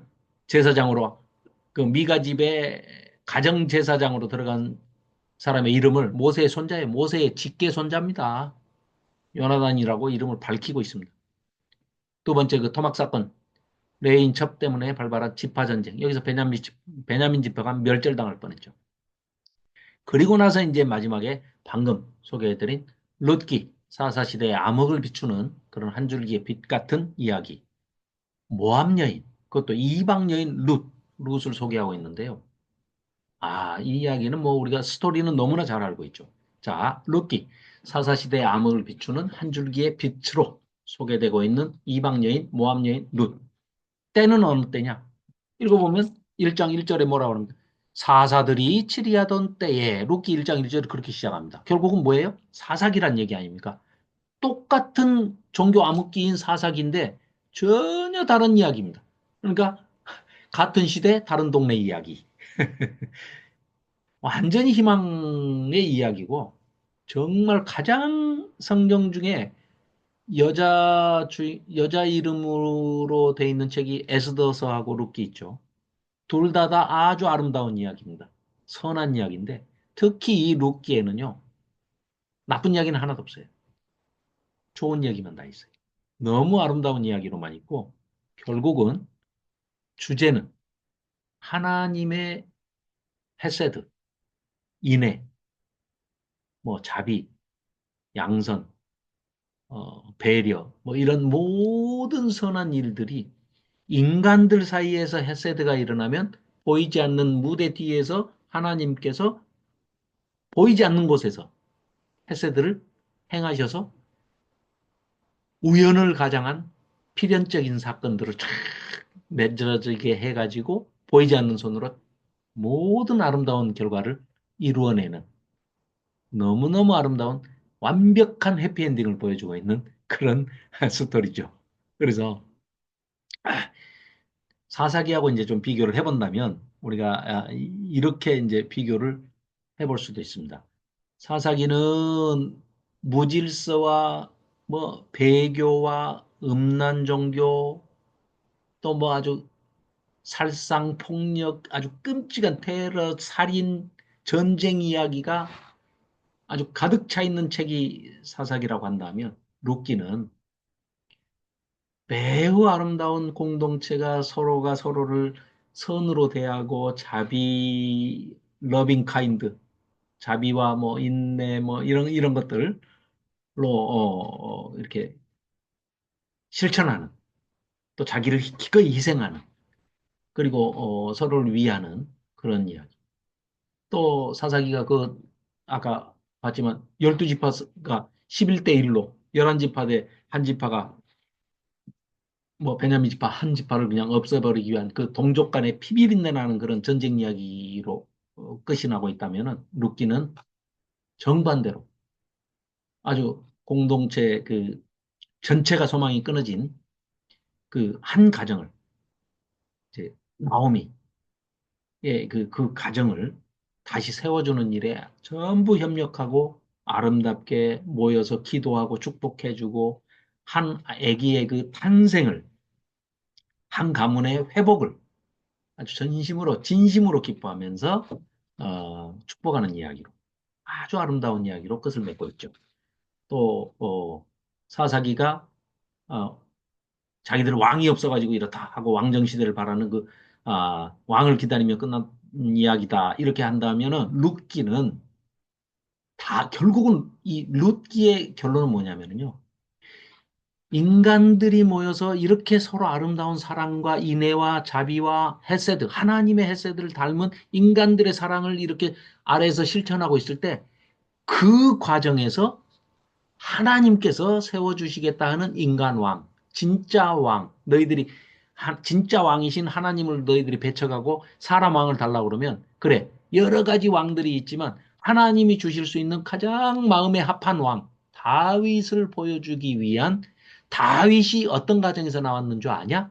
하고 모범 사례로 보여주시는 다윗 왕의 등장을 소개하고 준비하고 있는 그런 책이다.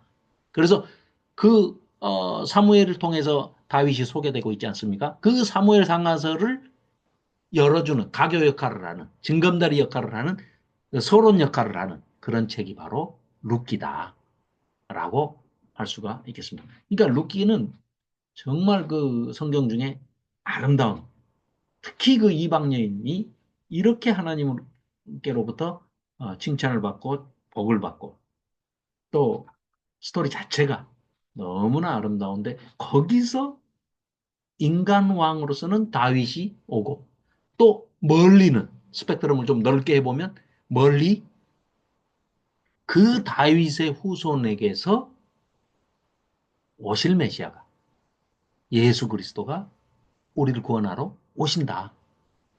왜 그 하나님께서 다윗이 뭐 나중에 이제 우리가 살펴보겠지만 다윗이 하나님의 성전을 하나님의 집을 지어드리겠습니다 하니까 하나님께서 뭐라고 그러십니까? 야야, 네가 나한테 집을 지어준다고 고맙긴 하다마는 나 둬라야. 내가 네 집을 지어줄게. 왕조, 왕가도 집 가짜를 쓰지 않습니까? 다이내스티, 다윗 왕조를 내가 네 집을 지어줄게. 네 후손이 영원히 끊이지 않는 다윗은 인간으로서 받을 수 있는 가장 큰 영광을 그걸 뛰어넘을 수는 없습니다. 왜? 자기 후손으로 하나님이 오시니까요. 후손의 옷을 입고 하나님이 오셔가지고 인간을 구원하시니까. 자기의 가문에서, 그러니까 결국은 그 가문은, 다윗의 가문은, 다윗, 데이빗 다이내스티는 영원히 끊어지지 않는 거죠. 왜? 예수님이 거기서 오셨으니까. 그런 집을 지어주시겠다라고 축복해 주시죠. 자, 그 서사를 밝혀주는 이야기가, 스타트하는 이야기가 바로 룻기다. 그래서 시대는 자기소개는 옳은 대로 행하는 암흑 시대. 그러나 그 중에 기대가 되는 가정. 보아스가 또 너무 멋진 남자가 소개가 되고 있죠. 자, 그래서 룻기의 기록 목적은 언약 공동체 안에서 사람들이 서로에 대한 헤세드, 인애와 자비, 사랑을 그런 삶을 살 때 궁핍과 무법과 혼란이 사라지고 하나님이 주시는 평강과 하나님이 주시는 안식이 인간들이 서로 사랑할 때 보이지 않게 거기서 하나님의 헤세드가 스며들어 그늘을 만들어 주신다. 이런 이야기를. 즉 인간들끼리 사랑하면 저 높은 보이지 않는 하늘에서 하나님의 보이지 않는 손이 움직여서 우리를 도와주신다. 이런 말씀입니다. 마치 하나님이 부재하시는 것 같아 보이는 암울한 현실에도 불구하고 하나님은 인간들이 하나님의 뜻을 이행하면서 헷세대의 삶을 실천하면서 살아가는 사람들을 통해서 여전히 보이지 않는 무대 뒤에서 강력하게 일하고 계시는 것을 이 룻기를 통해서 우리에게 보여주고 계신다. 세 번째, 이 얘기를 이제 어떻게 보면 하고 싶은 거죠. 이제 왕정 시대가 열릴 건데 사사기 때 그 극심한 흑암기 종교 암흑기를 이제 끝내고 결국은 왕정 시대가 올 텐데 인간 왕들이 나타날 텐데 이런 왕 마음에 하나님 마음에 합당한 합한 그런 인간 왕 다윗을 소개하는데 그 다윗의 출현을 미리 예고편으로 보여주면서 이런 가정에서 이런 싹이 씨앗이 나왔는데 그 씨앗은 나중에 다윗의 왕조를 이루게 하나님이 도우실 것이고 다윗을 통해서 다윗이 후손에서 우리를 구원하실 예수 메시아, 예수 그리스도가 메시아로 출현할 것이다 하는 것을 예고하고 있는 책이 바로 이 아름다운 룻기라는 책입니다. 그래서 아, 다윗이 또 이스라엘 공동체를 통해서 보여준 그 헤세드, 그 언약 공동체가 역시 우리가 서로 인간들이 서로 사랑하고 서로 용서하고 서로 안아주고 의지할 때가 없는 분들을 챙기고 섬기고 도와주고 서로 의지하고 살면 하나님의 인애와 자비, 헤세드를 실천하고 살면 하나님께서 인간이 줄 수 없는 평화와 인간이 줄 수 없는 안식을, 평강을 하나님께서 선물해 주시면서 눈에 보이지 않는 곳에서 열심히 우리를 향해서 응원해 주시고 도와주실 것이다. 이런 것을 보여주는 책입니다. 그런데 놀랍게도 모압 사람인 룻,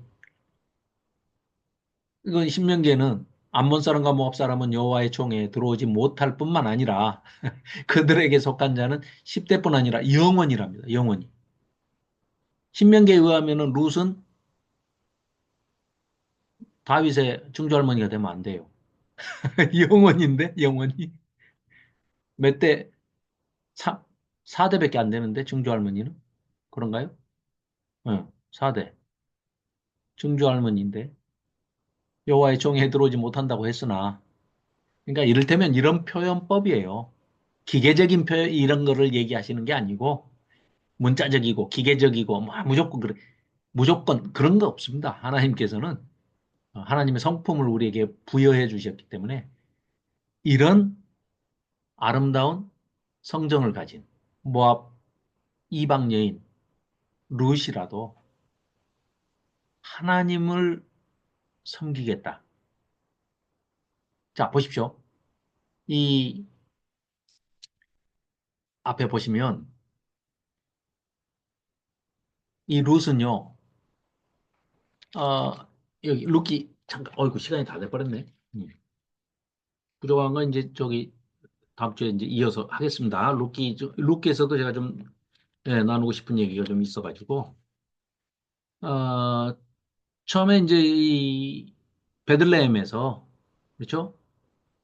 유다 고향이 베들레헴이고 예수님도 베들레헴에서 태어나시죠. 자, 이 베들레헴이 에서 이제 엘리멜렉이라는 사람이 나옴이랑 살고 있고 아들이 둘 있어요. 말론과 기련이에요. 그런데 이 지방에 꽤 잘 살았던 것 같아요. 부자로. 그런데 부자는 이 당시에 이 사사 시대니까 종교적으로 너무 타락해가지고 부자가 할 일을 안 하는 거예요. 레위기나 신명기에는 부자는 흉년이 들면 자기 재산을 팔아서라도 있는 양식을 다 빼서라도 자기 주변에 굶고 있는 사람들을 먹여야 할 의무가 있어요. 그게 하기 싫으니까 도망간 거예요. 싸가지고 이민 가버렸어요. 모압으로 이민 가버렸어. 자, 양식이 끊어지는 그런 극심한 곤란한 상태에서 도망가가지고 도망치듯이 모압 지방으로 도망갔어요. 딴 지방으로. 그랬더니 거기서 어떤 일이 벌어졌나요? 양식의 끊어짐으로 그걸 피하려고 도망가가지고 완전히 자손이 끊어지고 생명이 끊어져 버렸죠. 남자들 다 죽어버렸잖아요. 그죠? 아버지 엘리멜렉 죽었죠. 아들 말론 죽었죠. 아들 기럨 죽었죠. 세 남자가 다 죽어버렸어요. 그래서 결국은 나오미하고 오르바하고 룻 이렇게 세 여자만 한 시어머니와 두 며느리만 남은 겁니다. 그런데 이들이 이들의 모습은 감명 깊어요. 정말, 어, 이 사람들은 며느리로서 할 수 있는, 뭐, 그게 일이 100%라고 그러면 100%를 능가해서 한 거예요. 시어머니를 이렇게 극진하게 생각하면서 다른 건 몰라도 시어머니가 모시는 여호와를 우리도 믿겠습니다. 이렇게 나와요. 그러면서 또 봉양하겠다 이거예요. 이게 지금 현대적인 감각으로 이걸 이해하려고 들으면 좀 문제가 있어요. 왜냐? 이 당시는요, 여자만 남았다. 그는 죽기 일보 직전의 환경에 처했다. 이 얘기예요. 왜? 사회가 전혀 지금과는 다르기 때문에 여자는 생존할 길이 없습니다.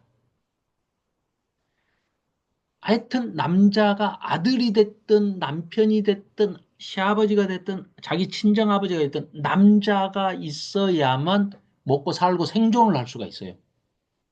여자만으로는 살 수 있는 사회 구조가 경제 구조가 전혀 안 돼 있는 겁니다. 그럼 살 길은 딱 두 가지예요. 하나는 노예가 되든지 두 번째는 창기가 되든지